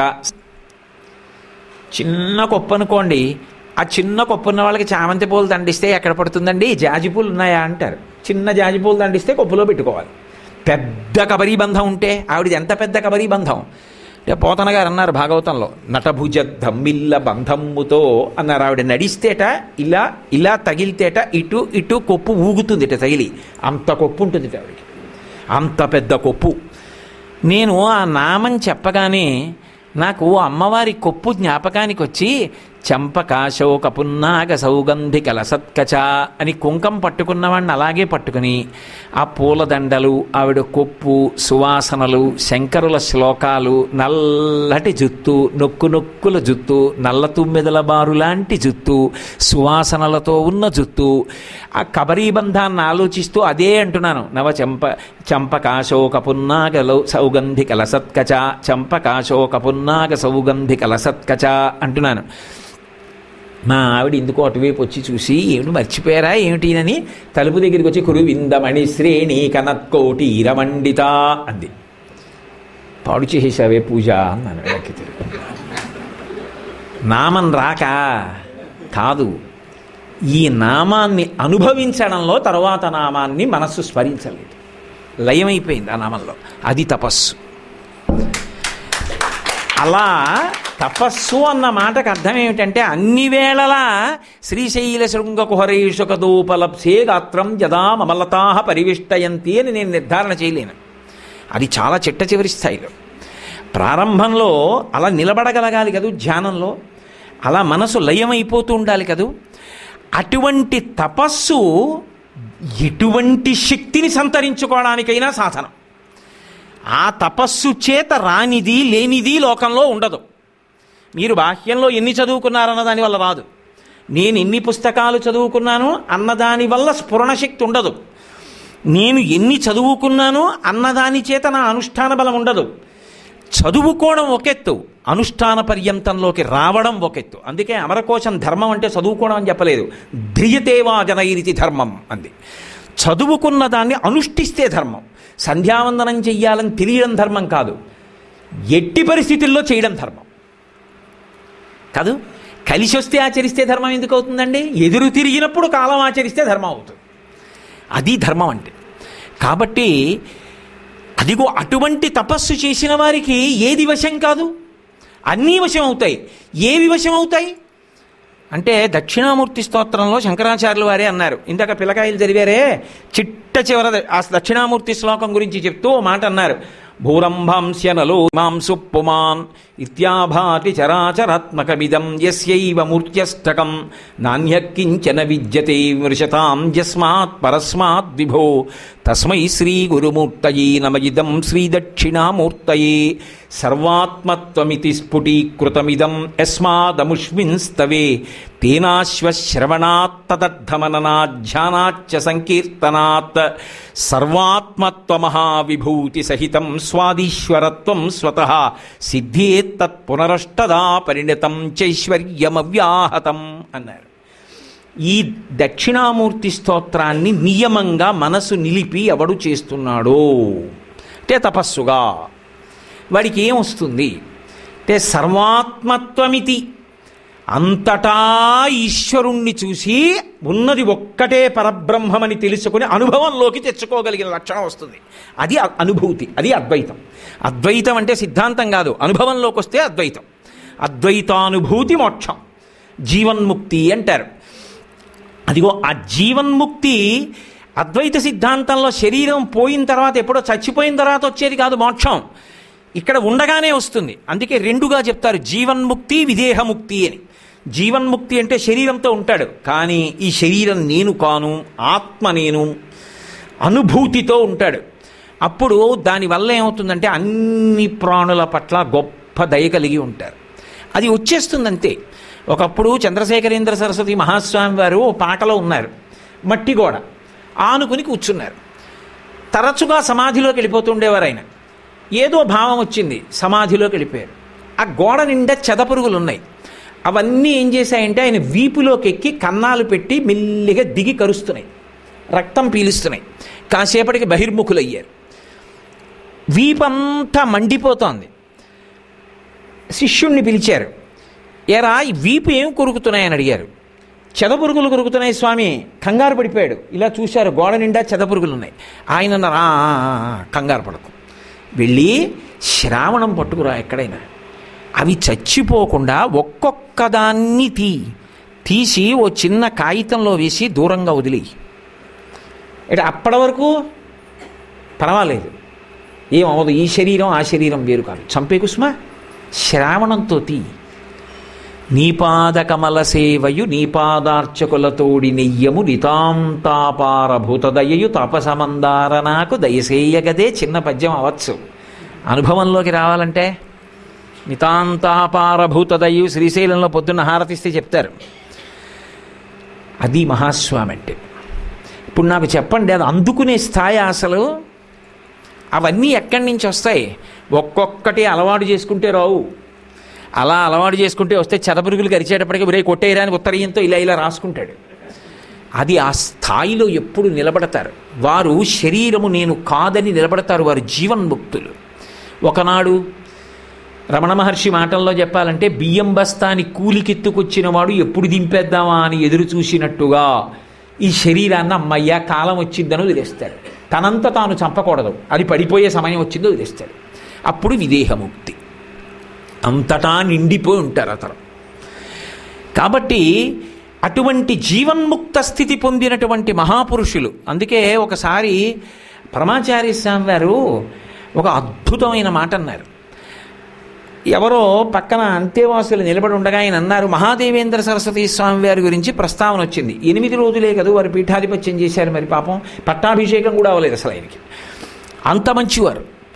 కానీ 8 రోజుల పీఠాధిపత్యం, అది కూడా ఉత్తర పీఠాధిపతిగా ఉండి తప్ప పట్టాభిషేకం పొందలేదు. ఎందువల్ల అలా జరిగింది? ఇద్దరు అన్నదమ్ముల వరుస కదా పూర్వాశ్రమంలో, మరి పెదతల్లి పినతల్లి పిల్లలాయే. అంటే ఆయన అన్నారు, చటుక్కున మాట్లాడేవారు కాదు మహాస్వామి. ఆయన అన్నారు, మెల్లిగా ఆలోచించి, అమ్మకి 2 బిడ్డలు. ఒకసారి నాతో అంది, వాడు దైహికంగా వెళ్ళిపోయాడు, నువ్వు మానసికంగా బో అంది నన్ను అన్నారు. ఆ చుట్టుపక్కల ఉన్న వాళ్ళకి అర్థం కాలేదు, ఏమిటి మాట ఇలా అన్నారు అని. ఎవరో అంతేవాసులలో ఆ పరిణతి కలిగిన వారు ఉండకుండా ఉంటారా? అయస్కాంతాన్ని అంటుకున్న వస్తువు కొన్నాళ్ళకి అయస్కాంతం అవుతుందిగా. వాళ్ళన్నారు, మేము అనుకుంటున్నాం కామాక్షి పరదేవత యొక్క బిడ్డలు మీరు మహాదేవేంద్ర సరస్వతి, మరి సన్యాసాశ్రమ స్వీకారం తర్వాత అమ్మవారి బిడ్డలేగా, ఇంకా చేయకపోయినా మనందరం అమ్మవారి బిడ్డలమే. అందులో ఒకరిని దైహికంగా పొమ్మంది ఆవిడ, అంటే దేహంతో వెళ్ళిపోవు అంది. ఎందుకని అంటే ఇప్పుడున్న పరిస్థితుల్లో నీవు ఇవ్వడలేవు, అందుకని ఆయన్ని విడిపోమ్మంది. నన్ను మానసికంగా పొమ్మంది. మానసికంగా అంటే ఇక మనసు ఉండకూడదు, జీవన్ముక్తుడువు కా అంది. కామాక్షి పరదేవత మీ విషయంలో ఇలా అందనేనా మీరంటున్నది అంటే, ఓ అంటే పొగట్టవుతుందని, ఏమో మీరు పెద్ద పెద్ద భావనలు ఉన్నవారు అని దాటేసేసేవారు. ఆ స్థాయి అలా ఉంటుంది వాళ్ళది. అది అనుకరించడానికి వీలు కాదు. అందుకే మీరు ఎప్పుడూ ఒక సిద్ధాంతం గుర్తుపెట్టుకోండి, జ్ఞానిని అనుకరించరాదు, జ్ఞానిని అనుకరించలేవు, అజ్ఞానిని అనుకరించరాదు. జ్ఞాని ఉన్నాడనుకోండి, ఆయన చేసేటటువంటి పనులు మనం కూడా చెయ్యాలని అనుకోకూడదు. చంద్రశేఖరేంద్ర సరస్వతి స్వామి వారి వీపుకి చెదపురుగులు కొరుకుతుంటే ఆయన అలా కూర్చోగలరు. నేను కూడా అలా అనుకరిద్దాం అనుకుంటే లేనిపోని ఉపద్రవం వస్తుంది. ఆ స్థాయికి వెళ్ళాక నువ్వు అనుకరించక్కర్లేదు, నువ్వు అలా ఉంటావు. అజ్ఞానిని అనుకరించరాదు. అజ్ఞాని తండ్రికి తద్దినం పెట్టడం, వాడు మానేశాడని నువ్వు మానేయకు. జ్ఞానిని అనుకరించలేవు, అజ్ఞానిని అనుకరించరాదు. ఈ రెండిటి మధ్య భేదం తెలుసుకుని ప్రవర్తిస్తే సాధన పండితే జ్ఞాని. ఆ స్థాయికి వెళ్ళిపోయినటువంటి మహాపురుషులు ఎవరుంటారో వాళ్ళకి అనేక సిద్ధులు వస్తాయి. అదే శంకర భగవత్పాదులు దక్షిణామూర్తి స్తోత్రంలో చెప్తున్నది. సర్వాత్మత్వమితి స్ఫుటీకృతమిదం యస్మాదముష్మిన్స్తవే తేనాశ్వ శ్రవణాత్ తదర్థ మననాత్ ధ్యానాచ్చ సంకీర్తనాత్.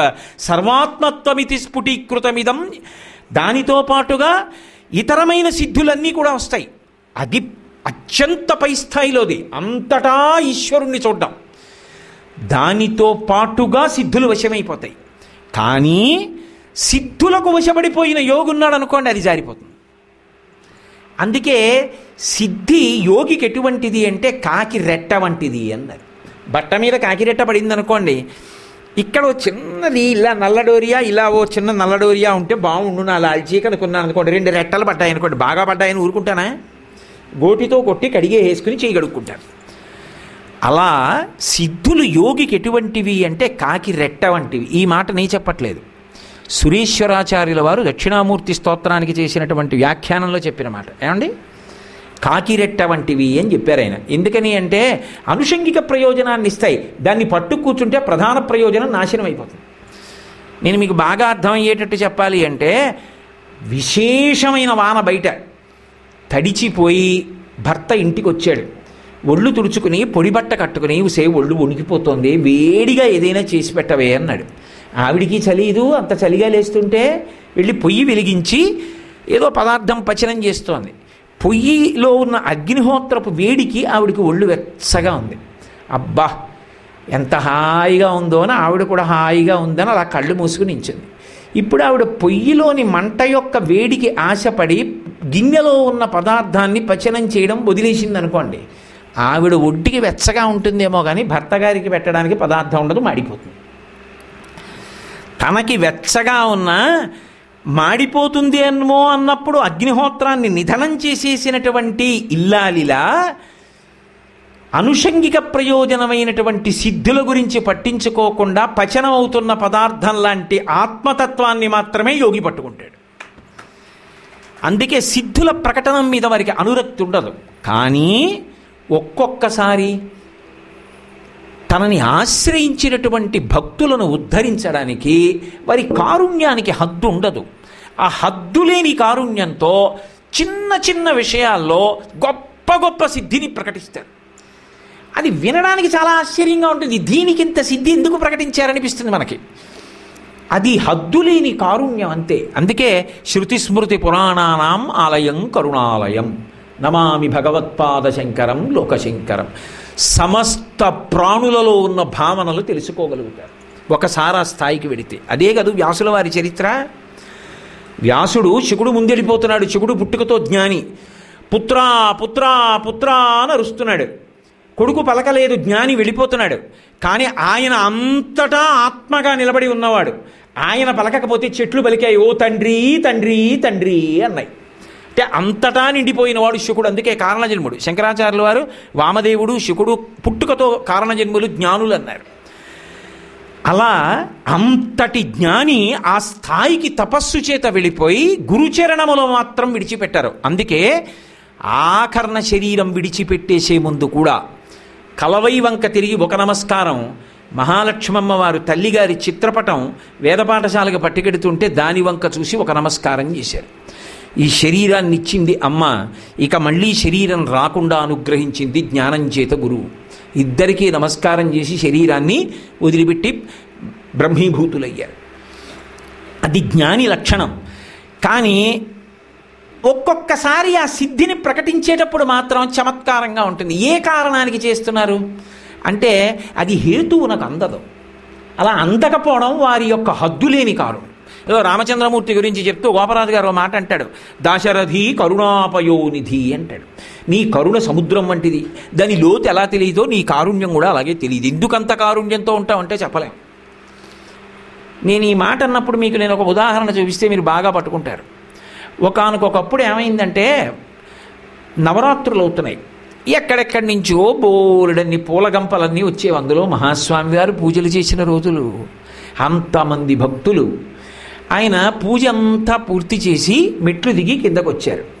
ఓ ఐశ్వర్యవంతుడు ఉన్నాడు, నాగస్వామి అని. ఆయన గబగబా ముందుకు వచ్చాడు నమస్కారం పెడదామని. స్వామివారు పక్కనున్న తట్టలోంచి మొగలి పువ్వు తీశారు. అది చూడగానే ఆయన వెనక్కి వెళ్ళిపోయాడు. వెనక్కి వెళ్ళిపోగానే ఈయన ఏం చేశారు, పేరు తెలియదని మీరు అనుకోకండి, ఇందాక సుఖబ్రహ్మ వృత్తాంతం చెప్పానుగా, సమస్త ప్రాణుల యందుంటారు. ఇప్పుడు మీకు ఒక్కటేనండి తేలిగ్గా అర్థమయ్యేట్టు చెప్పాలంటే ఒక్క మాట వాడతా, మీకు అర్థమైపోతుంది. ఇలా అంటే నేనంటాను, మీరైతే ఏమంటారు, ఇలా అని నేనంటారు కదా. ఇది నేను, మీకు మీరు నేను. కానీ ఇక్కడ నేనన్నవాడిని మీ దగ్గరికి వచ్చేటప్పటికి నువ్వు అంటాను. ఈ నేను అక్కడ నువ్వు అవ్వడం మధ్యలో మాయా అన్న మహాసముద్రం అంతా ఉంటుంది. ఈ నేను బాగుండాలా, నువ్వేమైపోయినా పర్వాలేదు, అక్కడ జ్ఞానం అంతా వస్తుంది. జ్ఞాని విషయంలో ఏమవుతుందంటే ఈ నేను ఆ నేను అభేదం, అఖండం. అందుకే ఖండము సాధన, అఖండము ఫలం. ముక్కలు ముక్కలుగా మొదలుపెట్టి రెండుగా మొదలు పెడితే సాధన, అఖండం. ఇంకా రెండు ఖండము కాదు, ముక్క కాదు, అంతటా ఒక్కటే, అదే ఫలితం జ్ఞానం. ఆ అఖండ మండలాకారం అంటుంటాం కదా, గురువుని స్తోత్రం చేసినప్పుడు ఆ అఖండ స్థాయిని పొందేస్తాడు గురువు. అదిగో ఆ స్థాయికి వెళ్ళిపోయారు మహాస్వామి. అందుకే ఆయన మొగలి పువ్వు చేతిలో పట్టుకుంటే అలా దూరంగా పోయినటువంటి ఐశ్వర్యవంతుడిని చూశారు. నాగస్వామి ఇలారా అన్నారు. పేరెవరు చెప్పారు? ఆయన ఉలిక్కి పట్టాడు. ఇది ఎలా తెలిసిన పేరని చెప్పక్కర్లేదు. అంతటా ఉన్న వస్తువు తానైపోయినప్పుడు అన్నీ తెలిసిపోతాయి.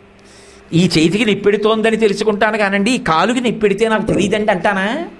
ఈ చేతికి నిప్పెట్టినా, కాలుకి నిప్పెట్టినా, తలకాయ నిప్పెట్టినా, కడుపులో నిప్పెట్టినా నేను తెలుసుకుంటాను.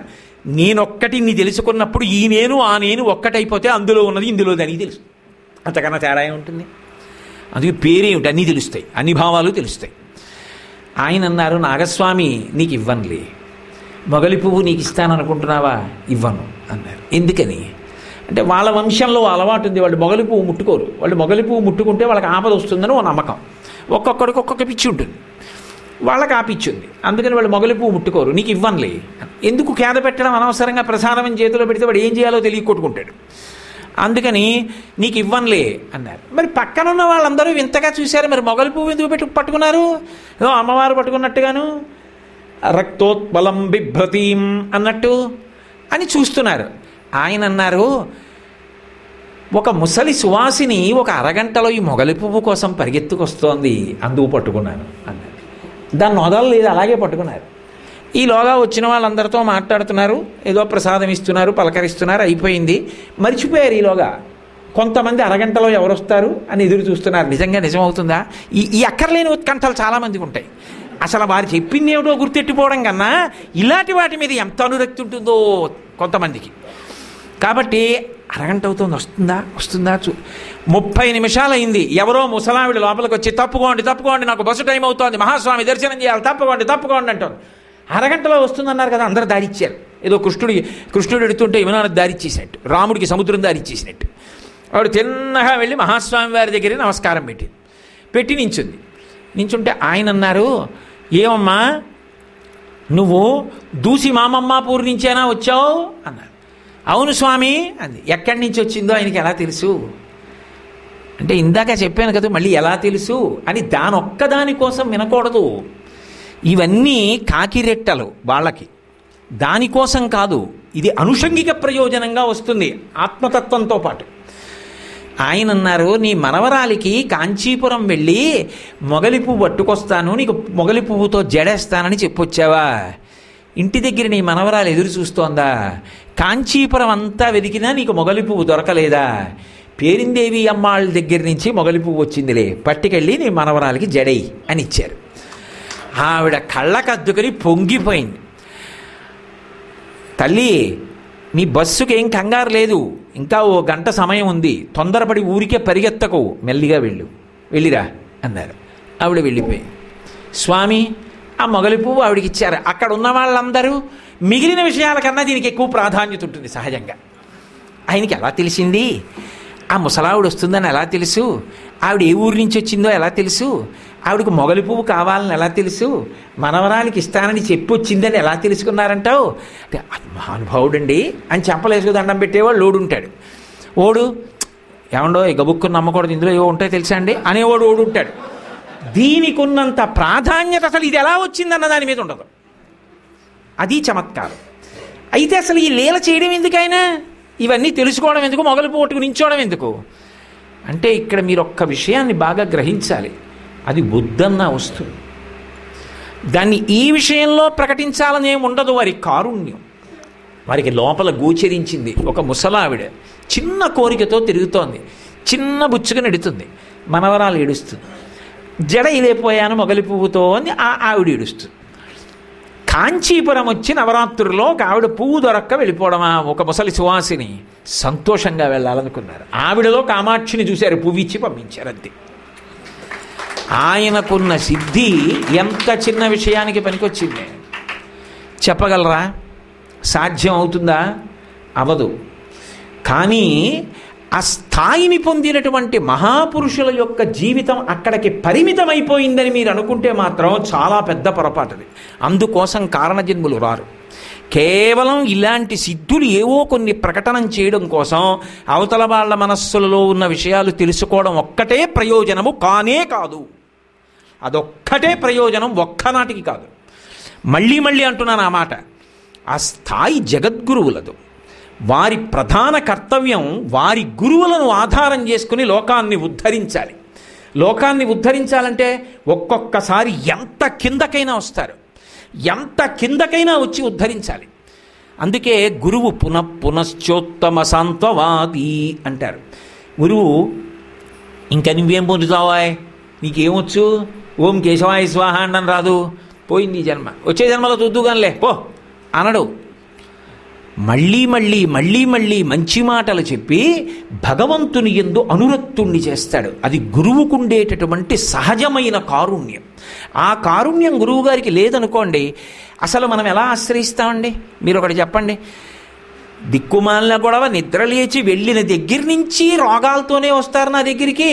ఒక్కడు కొత్తగా వచ్చినటువంటి సినిమా ఎలా ఉందో చెప్పేవాళ్ళు లేడని వైద్యుడంటే అంతకన్నా అన్యాయమైన మాట ఒకటి ఉందా? వైద్యుడి దగ్గరికి వెళ్ళేవాళ్ళు రోగంతో ఉన్నవాళ్ళు ఎడతారు, కానీ కబుర్లు ఆడేవాళ్ళు ఎందుకు ఎడతారు? రోగం ఉంటే వైద్యుడు కావాలి. అసలు ఈశ్వరుణ్ణి తెలుసుకునే మార్గం తెలియకపోతే గురువుగారు కావాలి. నా దగ్గరికి వచ్చే వాళ్ళందరూ ఇదే మాట్లాడతారండి అంటే ఇంకెందుకు వస్తారు గురువుగారి దగ్గరికి? పాపం ఉన్నవాడు, మార్గం తెలియని వాడే గురువుగారి దగ్గరికి వస్తాడు. వాడి గతం నీకెందుకు, ఇప్పుడు వచ్చాడు, వాడిని ఉద్ధరించడం నీకు కావాలి.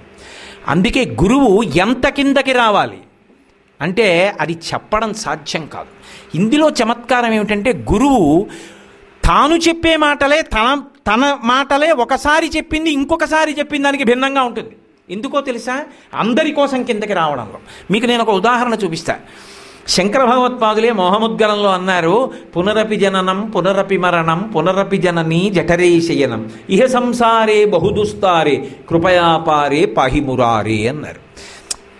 అమ్మ కడుపులో పుట్టడం, చావడం, మళ్ళీ ఏదో అమ్మ కడుపులోకి వెళ్ళడం, ఏదో ఒక ఆడజన్మ ఎత్తింది, మల్లికార్జునుడి దర్శనానికి వచ్చింది, శివలింగం మీద తల తాటించింది, ఈ జన్మకింతేర మల్లనా అంది, 2 కన్నీటి బొట్లు విడిచిపెట్టింది. వచ్చే జన్మలో మారేడునైతే చాలు మల్లనా, నీ శరము మీదుండనా మల్లనా అంది. అంటే ఓ మారేడు దళం అవ్వాలనుకుంది. మనిషి జన్మ కన్నా మారేడు దళం గొప్పది కాదుగా, అయినా కూడా మారేడు దళం అవ్వాలనుకుంది. అంటే పునర్జన్మ అడుగుతోందా లేదా మరి ఆవిడ? శంకరాచార్యులు వారు చెప్పింది ఏమిటి? పునరపి జననం పునరపి మరణం పునరపి జననీ జఠరే శయనం ఇహ సంసారే బహుదుస్తారే. భగవంతుణ్ణి ఆయన ఏమంటున్నారు మోహముద్గరంలో? వద్దు నాకు ఈ జనన మరణములు, నాకు ఈ అల్లలొద్దు, నన్ను ఈ చక్రం నుంచి దాటించు అన్నారు. అదే శంకరాచార్యుల వారు శివానందలహరి దగ్గరికి వచ్చేటప్పుడు ఓ మాట అన్నారు. ఈ మాట శ్రీశైలంలో అన్నారు. ఎవరో తెలుసా? అపరశంకరులైన చంద్రశేఖరేంద్ర సరస్వతి మహాస్వామి వారు అన్నారు ఇదే శ్రీశైల పర్వతం మీద. ఏమన్నారంటే, నాకు ఎన్ని జన్మలెత్తినా చంద్రమౌళీశ్వరుడే దైవం, ఎన్ని జన్మలెత్తినా శంకర భగవత్పాదులే నా గురువు అన్నారు కదండి. మరి శంకరుల యొక్క పరంపరలో వచ్చిన చంద్రశేఖరేంద్ర సరస్వతి మహాస్వామి వారు మళ్ళీ జన్మ గురువా? మళ్ళీ జన్మలో చంద్రమౌళీశ్వరుడు దైవమా? అంటే జన్మ కావాలని అడుగుతున్నారా? అదేమిటి మరి? మనకందరికీ చేసే ప్రబోధమే ఇక మళ్ళీ జనన మరణ చక్రంలో ఇరుక్కోకుండా పునరావృత్తి రహిత శాశ్వత శివ సాయుధ్య స్థితిని ఆవిష్కరించడం కదా. అంటే పునరపి జననం పునరపి మరణం అని శంకరాచార్యుల వారు ఏ ముద్గరంలో చెప్పారో అదే శంకరాచార్యుల వారు శివానంద లహరిలో ఏమన్నారో తెలుసా?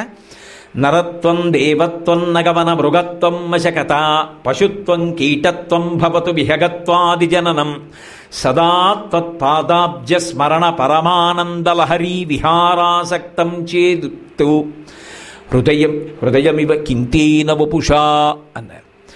స్వామి, నాకు పునర్జన్మ వద్దని నేను నిన్ను అడగడం లేదు. ఎవరు? శంకర భగవత్పాదులు అన్నమాట. అదే మీరన్నారు. ఆయన అన్నారు, నరత్వం, నాకు మనుష్య జన్మ మాత్రమే మళ్ళీ జన్మ ఉంటే ఇయ్యని నేను అడగను. నరత్వం, నరజన్మిస్తావా? ఈ దేవత్వం, నన్ను దేవతం చేస్తావా? చెయ్యి. నరత్వం దేవత్వం నగవన మృగత్వం, నన్ను ఓ కొండ చేస్తావా? చెయ్యి. ఓ జంతువు చేస్తావా? చెయ్యి. ఓ పురుగుని చేస్తావా? చెయ్యి. నీ ఇష్టం. ఏ శరీరం అన్నది నేను అడగనాయా? కింతేనవ పుష, ఈ దిక్కుమాల శరీరంతో ప్రయోజనం ఏమిటండి స్వామి? ఏ శరీరం అని మనుష్య జన్మ ఎత్తి ఆయన ఒక్కడ అక్కర్లేకుండా మిగిలినవన్నీ కావాలన్న దానికి ఎందుకండి ఆ జన్మ?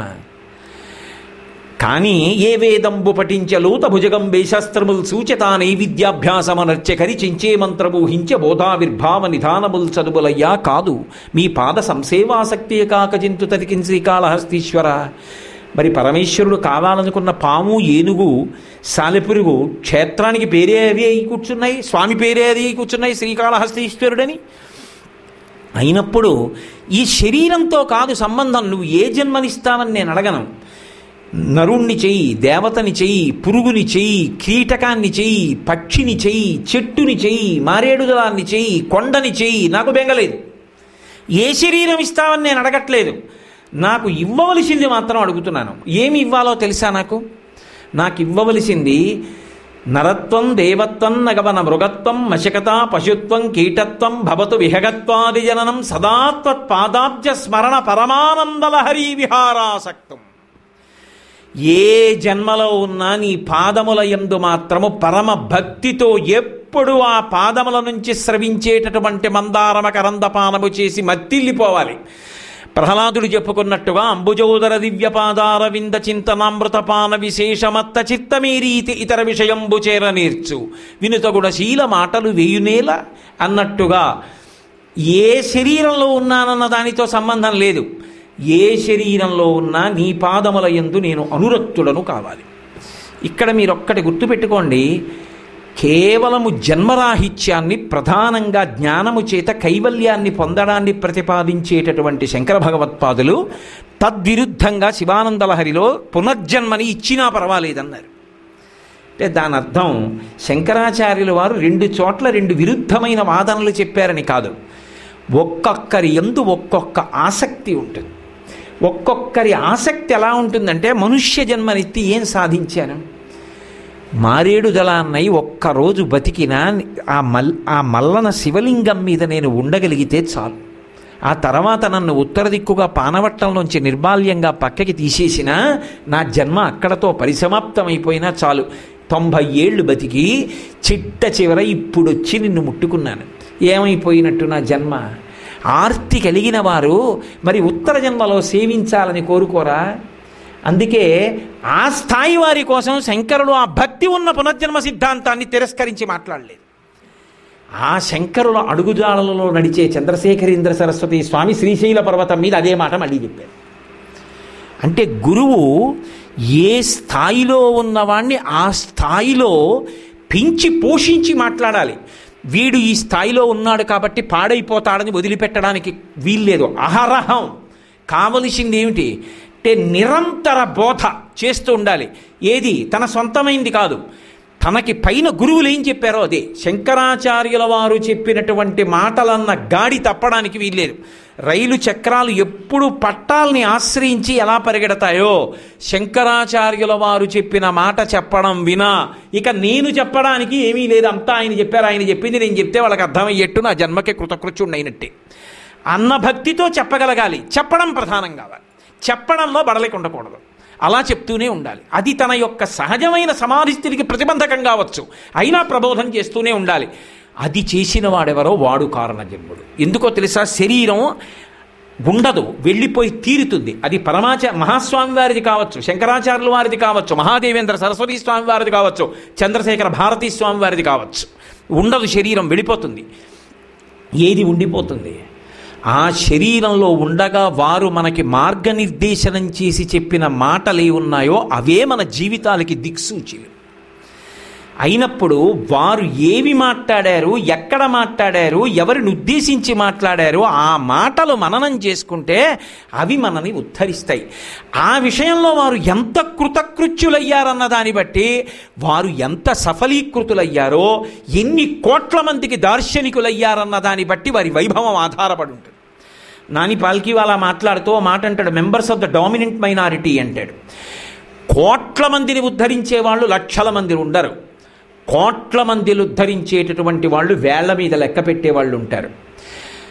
అవతల వారి మనసుకి అర్థమయ్యేటట్టుగా ఆర్తితో ఒక్క 5 నిమిషాలైనా సరే మాట్లాడినంత మాత్రం చేత అవతల వారి మనస్సు మారి భగవంతుని వైపు తిరిగేటట్టుగా చేసి తనని ఆశ్రయించి వచ్చిన వాళ్ళందరినీ ఉద్ధరించడానికి కంకణం కట్టుకుని మహానుభావుడై ఆయన అధిగత తత్వ శిష్య హితయోద్యత సతతం, ఆయన తత్వాన్ని తెలుసుకున్నవారే ఎప్పుడూ అందరినీ ఉద్ధరించే ప్రయత్నంతో రకరకాలుగా ఆ మార్గంలో ప్రబోధం చేసి చేసి చేసి ఎన్ని కోట్ల మందిని ప్రభావితం చేశారో అటువంటి వారు వేళ్ల మీద లెక్క పెట్టే వాళ్ళు అయి ఉంటారు.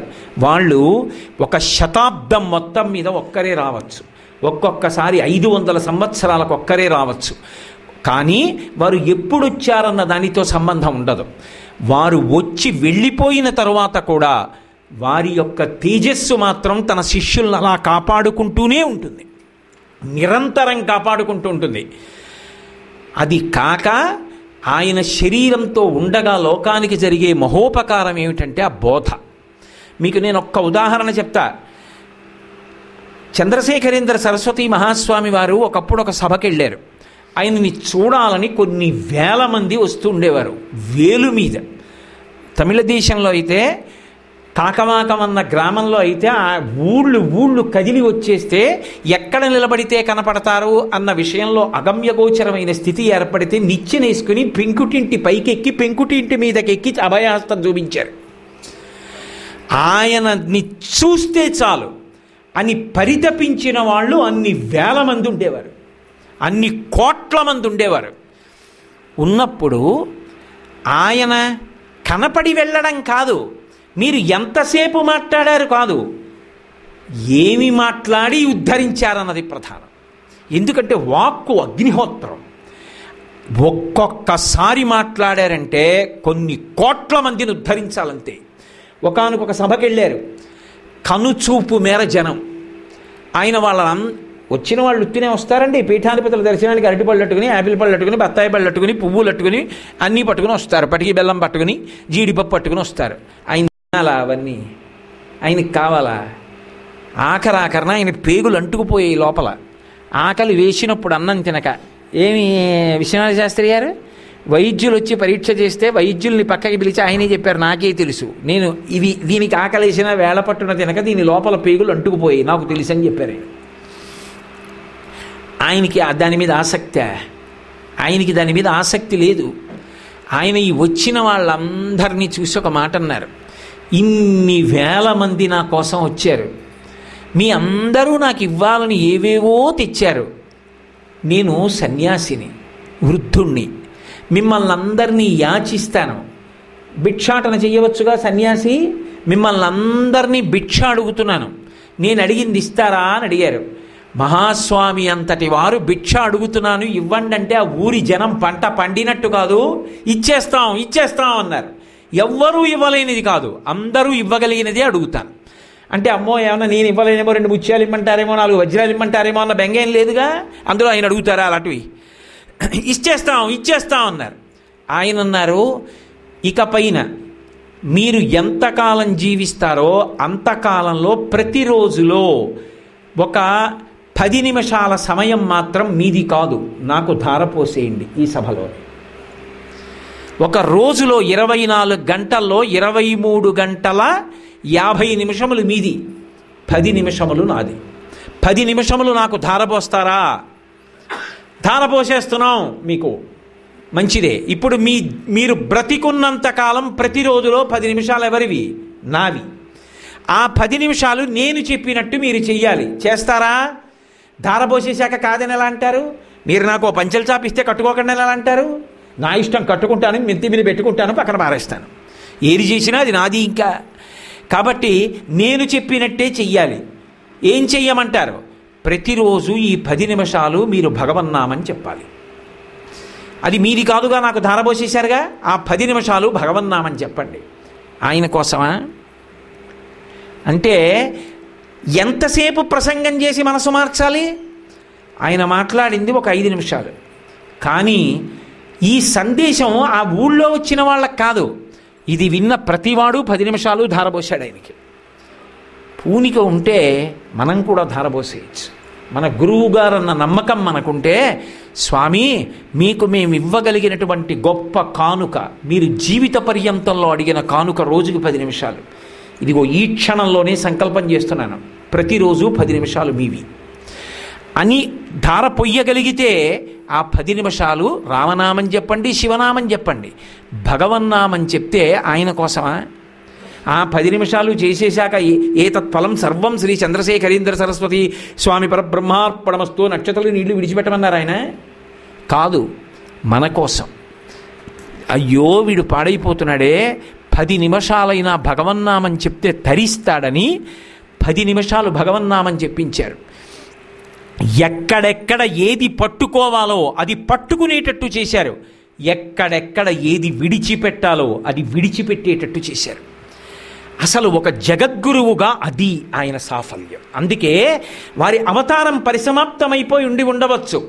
శంకరాచార్యుల వారి బోధనలు యావత్ ప్రపంచాన్ని ఎలా ప్రభావితం చేశాయో, చంద్రశేఖరేంద్ర సరస్వతి స్వామి వారి యొక్క ప్రబోధాలు ఈ భూచక్రం ఉన్నంతకాలమో ఆయన నమ్మిన వారిని ప్రభావితం చేస్తూనే ఉంటాయి, కాపాడుతూనే ఉంటాయి, రక్షిస్తూనే ఉంటాయి. ఇంత గొప్ప విజయం సాధించినటువంటి జగద్గురువు, మహాపురుషుడు, జన్మతః గురువుని ఆశ్రయించి జీవించని వారు కారణజన్ములై అంత విద్యాభ్యాసం చేసి, అంత తపస్సు చేసి, అంత శక్తి పొంది అనితర సాధ్యమైన రీతిలో లోకోద్ధరణకు పూనుకున్నటువంటి మహాపురుషులు కనుక శంకరులు ఏ ధర్మం నిలబడాలని కోరుకున్నారో ఆ ధర్మాన్ని వ్యాప్తి చెయ్యడమే చంద్రశేఖరేంద్ర సరస్వతి స్వామివారి యొక్క అవతార ప్రధాన లక్ష్యము. ఇది బాగా జ్ఞాపకం పెట్టుకోండి. మనం చెయ్యవలసింది ఏమిటి? మహాస్వామికి ఎన్ని బిల్వదళాలతో మీరు పూజ చేశారు ఆయనకు అక్కర్లేదు. మీరు ఆయనే తరచుగా చెప్తుండేవారు, గభీరే కాసారే విశతి విజనే ఘోర విపినే విశాలే శైలేచ భ్రమతి కుసుమార్థం జడమతి సమర్ప్యై చేత సరసిజముమానాథ భవతే సుఖేనావస్థాతుం జరైహ నజానాతి కిమహో అన్నారు. అందుకే చంద్రమౌళీశ్వర శాస్త్రి గారు ఏ మంత్రం జపం చేయమంటారంటే, మళ్ళీ కొత్తగా మంత్రం ఎందుకు, ఆ జపం లేదు, సోహం అది చెయ్యి అన్నారు. దాన్ని బట్టి అర్థం అవట్లా ఆయన ప్రబోధం ఎంత తీవ్ర స్థాయిలో ఉంటుందో. ఉద్ధరణ ప్రధానం, ధర్మం ప్రధానం. అందుకే ఆయన తొట్టతుద ఊపిరి వరకు, బ్రహ్మీభూతులయ్యే వరకు ఆయన ఈ లోకానికి ప్రబోధం చేసిందంతా ఒకటే, ధర్మం ధర్మం ధర్మం. ధర్మాన్ని నమ్మండి, ధర్మం మిమ్మల్ని కాపాడుతుంది. అందుకే వారు ఏదైనా పాఠశాలకు వెళ్ళారనుకోండి, పిల్లలందరూ వచ్చి ఆయన్ని చూడ్డానికి వస్తే చెట్టు కింద కూర్చుని రామో విగ్రహవాన్ ధర్మ, రాశీభూతమైనటువంటి ధర్మమే రాముడు, అందుకే రామనామం రాయండి అనేవారు. గుండ్రంగా వ్రాయండి, కానీ ఎవరు ఎక్కువ మాటలు రాస్తే వాళ్ళకి బంగారు మాడ ఇస్తా, 2వ బహుమానం వెండి మాడ ఇస్తా, 3వ బహుమానం రాగి మాడ ఇస్తా, రామనామం రాసిన అందరికీ మాడలు ఇస్తా. రామన్ రాయించారు ఒకప్పుడు ఆయనకి స్వాగత సభలో. ఆంధ్రదేశంలోనే ఒక చోట కామకోటి 80 రామకోటి అన్నారు స్వాగత పత్రంలో. అంటే ఆయన తర్వాత మాట్లాడుతూ ఒక మాట అన్నారు. ఆయన నాలుగు ఖర్చుకుని అయ్యో పొరపాటునన్నానే, రామకోటి కాదు కామకోటి కదా అనుకున్నారు. స్వామివారు మాట్లాడుతూ జవాబు చెప్తూ అన్నారు, వారు తప్పనలేదు, అది కామకోటే కాదు రామకోటి కూడా. ఎక్కడ రాముడు ఉంటాడో అక్కడ బాహ్య లౌకికమైన కామం ఉండదు. రాముడొకడు, ఆ పీఠాధిపతి అయిన కామాక్షి పరదేవత ఒకరు కాదు, రామకోటియే కామకోటి అన్నారు. ధర్మం, ఆ ధర్మం కోసం మహానుభావుడు పరితపించారు. ఆ ధర్మాన్ని ప్రబోధం చెయ్యడానికి అలుపెరగకుండా పర్యటనలు చేశారు. ఆయనే నిజంగా ఐశ్వర్యాన్ని కోరుకుంటే, ఆయనే డబ్బు సంపాదించాలి పీఠానికి అనుకుంటే, ఆయనే పీఠానికి ఎన్నో ప్రాంగణాలు కట్టాలి అని అనుకుని ఉంటే చంద్రశేఖరేంద్ర సరస్వతి స్వామి వారు పల్లెటూళ్లలో కన్నా పట్టణాల్లో ఎక్కువ పర్యటనలు చేసి ఉంటే కామకోటి పీఠానికి తర్వాత ఒక 108 మంది పీఠాధిపతులు వచ్చినా తరగని సంపద వచ్చి ఉండేది. నాతో అంగీకరిస్తారా విశ్వనాథ శాస్త్రి గారు? కానీ పట్టణాలకి వెళ్లకుండా ఎక్కడ భిక్ష చేశారో అక్కడ ఉండకుండా మరునాడు సాయంకాలానికి బయలుదేరి ఇంకో పల్లెటూరు వెళ్ళేవారు. పరమ పల్లెటూరులకి వెళ్ళి ఎక్కడ భక్తి ఉందో అక్కడికి వారి నాన్నగారు పిలిస్తే రాలా? ఎన్ని చోట్లకి, ఎన్ని పల్లెటూళ్ళు ఆర్తి పొందాలి మనసులో, అంతే. ఓ బ్రాహ్మణుడు మహాస్వామి వారు వస్తే బాగుండని కోరుకున్నాడు. విపరీతమైన జనం, నాకెక్కడ దర్శనం అవుతుందని వెళ్ళిపోయాడు. ఆయన సర్వజ్ఞులు, ఆయనకి తెలియదు. ఆయన వెడుతూ ప్రత్యేకం మేనా బ్రాహ్మణుడి ఇంటి ముందు ఆపించి పడుకున్నాడు. లేపకండి, వస్తాడని బయట అరుగు మీద కూర్చున్నారు. ఏమి దయామయులు! ఆ బ్రాహ్మణుడు తెల్లవారకట్ట నిద్రలేచి బయటికి వచ్చాడు. ఇలా చూసేటప్పటికి మహాస్వామి కూర్చున్నారు. హడిలిపోయి అక్రూరుడు నేల మీద స్వర్ణదండంలా పడిపోయాడు. అమ్మ బాబోయ్, నా తండ్రి, నా దైవం, నా గురువు వచ్చి అరుగు మీద కూర్చుంటే లోపల పడుకున్నానా అని. అంతటి కరుణామూర్తి. అటువంటి వారిని నమ్మి ఒక్క నమస్కారం చేస్తే చాలు, మన ఉద్ధరణ ఆయన చూసుకుంటారు. అది పూనిక. ఆ పూనిక మనం పొందితే ఆయన సంతోషిస్తారు. ధర్మమునందు మనం అనురక్తి పొందితే ఆయన సంతోషిస్తారు. జగద్గురువులుగా చంద్రశేఖరేంద్ర సరస్వతి స్వామి వారి జీవితంలో అంత కష్టపడి 86 సంవత్సరముల వయస్సులో ఎవరు ఊహించని రీతిలో అకస్మాత్తుగా ఒక రోజున మళ్ళీ నేను బయలుదేరుతున్నానన్నారు సంచారానికి. ఎప్పుడు? 86 ఏళ్ళు. ఆ పంచె ఇలా పై కట్టుకుని దోపేసుకుని ఇలా సత్యదండం పట్టుకుంటే మోకాళ్ళు ముడతలు పడిపోయి వేరుశనగకాయ మీద ఉన్నటువంటి డొక్కల్లా ముడుచుకుపోయి ఉబ్బెత్తుగా చిన్న చిన్న మోచిప్పలతో సన్నటి కాళ్ళు, పెద్ద పెద్ద పాదాలు ఇలా పెట్టుకుని ఇంత బొట్టు, మెడలో రుద్రాక్షమాలలు, బక్క చిక్కిన శరీరంతో ఒంటి నిండా విభూతి అలదుకొని అప్పుడు కూడా పాదచారి అయి ఊరూరా తిరిగి చంద్రమౌళీశ్వరారాధన చేస్తూ ధర్మాన్ని ప్రబోధం చేసిన మహాపురుషుడికి మనం ఇవ్వగలిగినది ధర్మమునందు అనురక్తిని పొందడమే. అంతకన్నా ఇతర సిద్ధులకు పెద్దపీట వేయడం మాత్రం దోషభూయిష్టం. వాటికన్నా పెద్దపీట దీందే. ఎందుకనంటే వారు ఏం చెప్పారన్నది ప్రధానం, వారి జీవిత సందేశం ఏమిటన్నది ప్రధానం. దానికి దేశకాలములతో సంబంధం లేదు. ఎన్ని సంవత్సరముల కాలం గడిచిపోనివ్వండి, మనిషి తరించడానికి కావలసినటువంటి సమస్త సారమును నిక్షేపించారు వారు. అందుకే దేన్ని పట్టుకోవాలో దాన్ని పట్టుకొని చూపించారు. ఎక్కడ సిద్ధులు ప్రకటనం చెయ్యాలో అక్కడ ప్రకటనం చేశారు ఆ కారుణ్యంతో. మీకు నేను ఒక్క ఉదాహరణ చెప్తాను. ఒక్క ఉదాహరణ చెప్తాను మీతోటి. ఒకానొకప్పుడు పీఠంలో ఒక గోవు ఈనుతోంది. గోవు అంటే ఆయన ఎన్నడూ పశువు అన్న మాట వాడలేదు. గోవు అంటే ఆయన దృష్టిలో పరదేవత. కామాక్షి పరదేవతకి గోవుకి అభేదం. ఆయన ఎప్పుడూ పశుపూజ అని చెప్పలేదు. ఆయన తరచుగా చెప్పేవారు గజపూజ పశుపూజ, అశ్వపూజ పశుపూజ, గోపూజ పరదేవతా పూజ అని చెప్పేవారు. ఏం శాస్త్రి గారు? అటువంటి మహాస్వామికి గోవు అంటే ప్రాణం ఆయనకి. పీఠంలో ఆ మధ్యకాలంలో నేను ఒక రాత్రి పీఠ దర్శనానికి వెడితే శంకర విజయేంద్ర సరస్వతి స్వామి వారు మళ్ళీ ముమ్మూర్తుల చంద్రశేఖరేంద్ర సరస్వతి స్వామి, జయేంద్ర సరస్వతి స్వామి వారు కూడా అంతే. ఎంత ప్రేమో! నేను వెళ్ళిపోతుంటే వారు రావాలా మహానుభావుడు.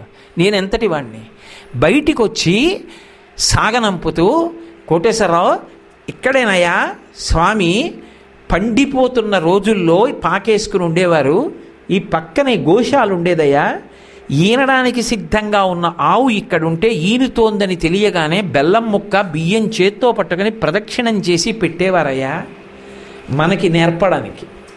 ఒక గోవుని కాపాడుకోండి అన్న సందేశం ఇవ్వడానికి శరీరం వడిలిపోయినప్పుడు కూడా చేశారు. పీఠంలో గోవు ఈనలేకపోతుంటే పశువైద్యులు వచ్చి చూసి లోపల ఉన్న దూడ చనిపోయింది, ఆవు కడుపులో దూడ చనిపోతే ఆవు ఈనదు, కాబట్టి ఆవు కూడా మరణిస్తుంది, ఈ ఆవుకి ఇక ఆయుర్దాయం లేదని చెప్పారు. స్వామి చంద్రమౌళీశ్వరార్చన చేసి దిగుతున్నారు, పరిగెత్తుకుంటూ వెళ్ళారు. వెళ్ళి స్వామి పీఠంలో ఉన్నటువంటి గోవు కడుపులో ఉన్న దూడ మరణించిందిట, కాబట్టి గోవు కూడా కొద్దిసేపట్లో మరణిస్తుందని వైద్యులు చెప్పారన్నారు. ఆగలేదు ఎక్కడ, సత్యదండం పట్టుకుని తిన్నగా బయలుదేరి వచ్చారు అపరశంకరుడు. వచ్చి నిలబడి దాని పృష్ఠభాగం వంక అలా చూశారు, ముందుకెళ్ళి దాని ముఖం వంక పరమప్రసన్నంగా చూశారు. ఆయన చూపుల చేత అది ఏ ప్రసన్నతని పొందిందో టక్కున ఈనింది, ప్రాణంతో ఉన్న దూడ కింద పడింది. ఒక గోవు పీఠంలో మరణించడానికి వీల్లేదు, తన తపశ్శక్తిని దృష్టి చేత ధారపోసి బతికించి కాపాడారు. గోవుని కాపాడుకోండి. ఇప్పుడు ఆయన ప్రకటించిన ఒక చిన్న లీల మీకు ప్రధానమా, ఆయన జీవితంలో దేనికి ప్రాముఖ్యత ఇచ్చారో దానికి కూడా ప్రాముఖ్యతనిచ్చి జీవితంలో పట్టుకుని మీరు కూడా అటువంటి పని ఒకటి చేసి తరించడం ప్రధానమా? నేను ఒక ఆవుని కొని ఆవుని దోణ్ణి పోషిస్తున్నాను అని దాన్ని కాపాడడం ప్రధానమా? అంతవరకు ఎందుకండి.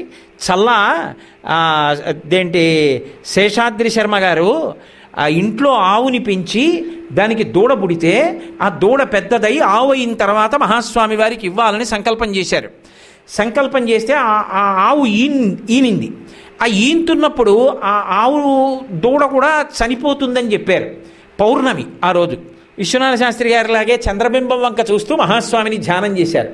ఆయన అనుగ్రహం బతికున్న దూడ, పెయ్యి దూడ పుట్టింది.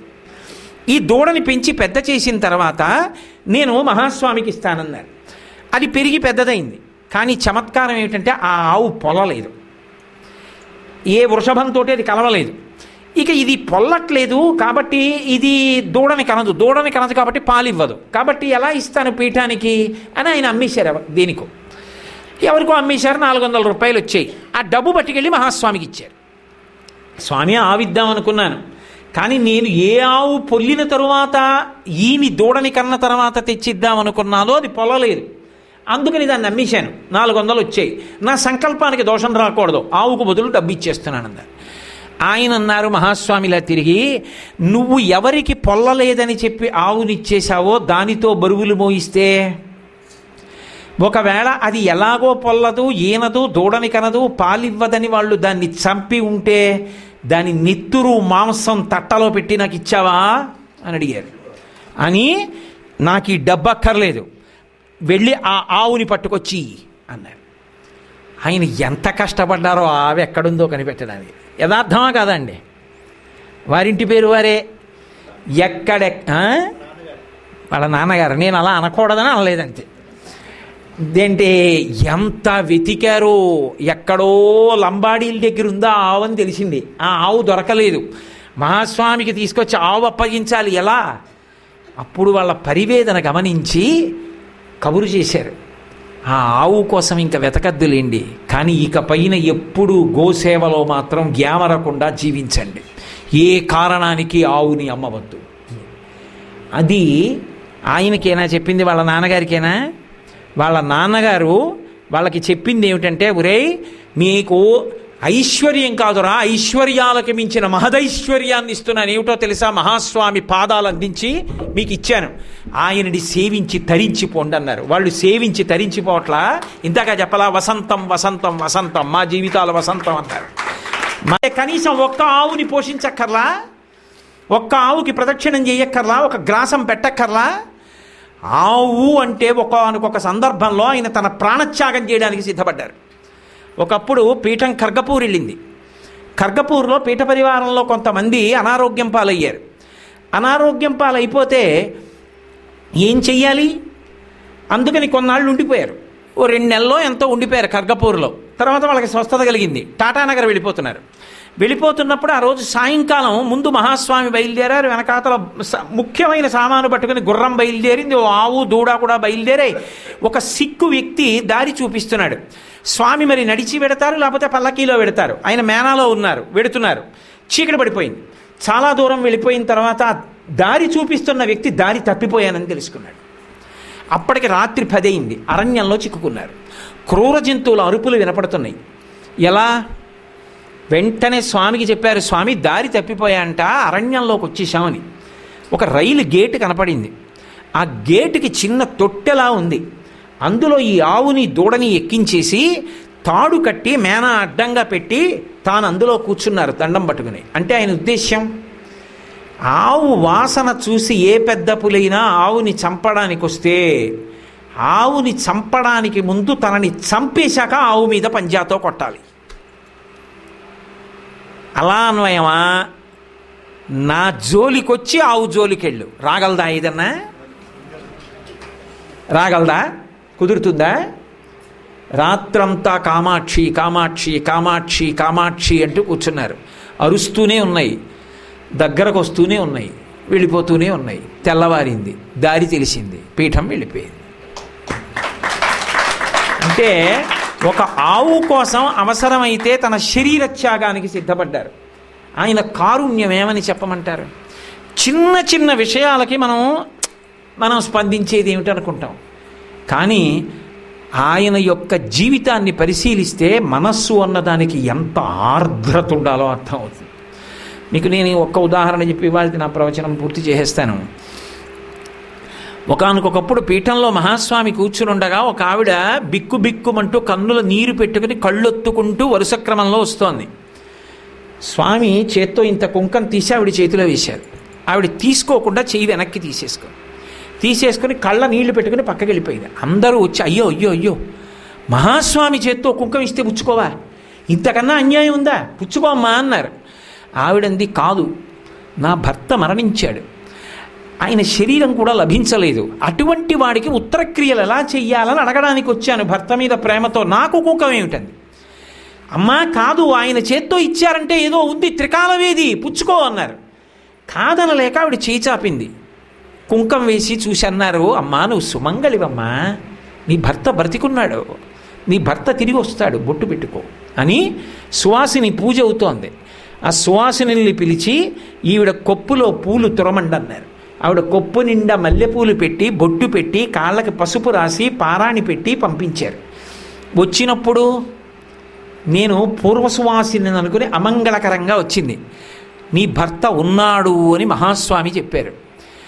లేడు, చనిపోయాడు అని చెప్పి ప్రభుత్వం నుంచి టెలిగ్రామ్ కూడా వచ్చేసింది. ఆవిడ మహాస్వామి మాట నమ్మింది. త్రికాల వీధి ఎక్కడో ఉన్నాడు నా భర్త, బొట్టు పెట్టుకుని ఎదురు చూస్తోంది. వారం రోజులైంది.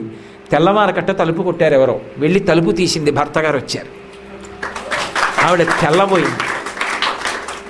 ఒక స్త్రీ ఎంత ఆనందం ముప్పిరిగొన్న శోకం ఎంత పొందేస్తుందండి అసలు. ఇంకా అసలు ఉంగరం ఇచ్చినంత మాత్రం చేతనే సీతమ్మ బుగ్గలు ఎర్రబడిపోయాయి. గృహీత్వా ప్రేక్షమాణాసా భర్తుక్కర విభూషణం భర్తారమివ సంప్రాప్తా జానకీ ముదితాభవత్ అన్నారు వాల్మీకి మహర్షి రామాయణంలో.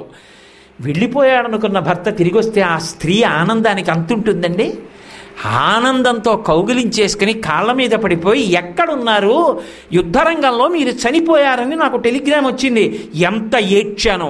మహానుభావుడు మహాస్వామి మీరున్నారని చెప్పారు, లేకపోతే ఉత్తరక్రియలు కూడా అయిపోను అంటే. లేదు, నేను చనిపోయినట్టుగా పడిపోయాను, లేకపోతే శత్రువులు తీసుకెళ్ళిపోతారని.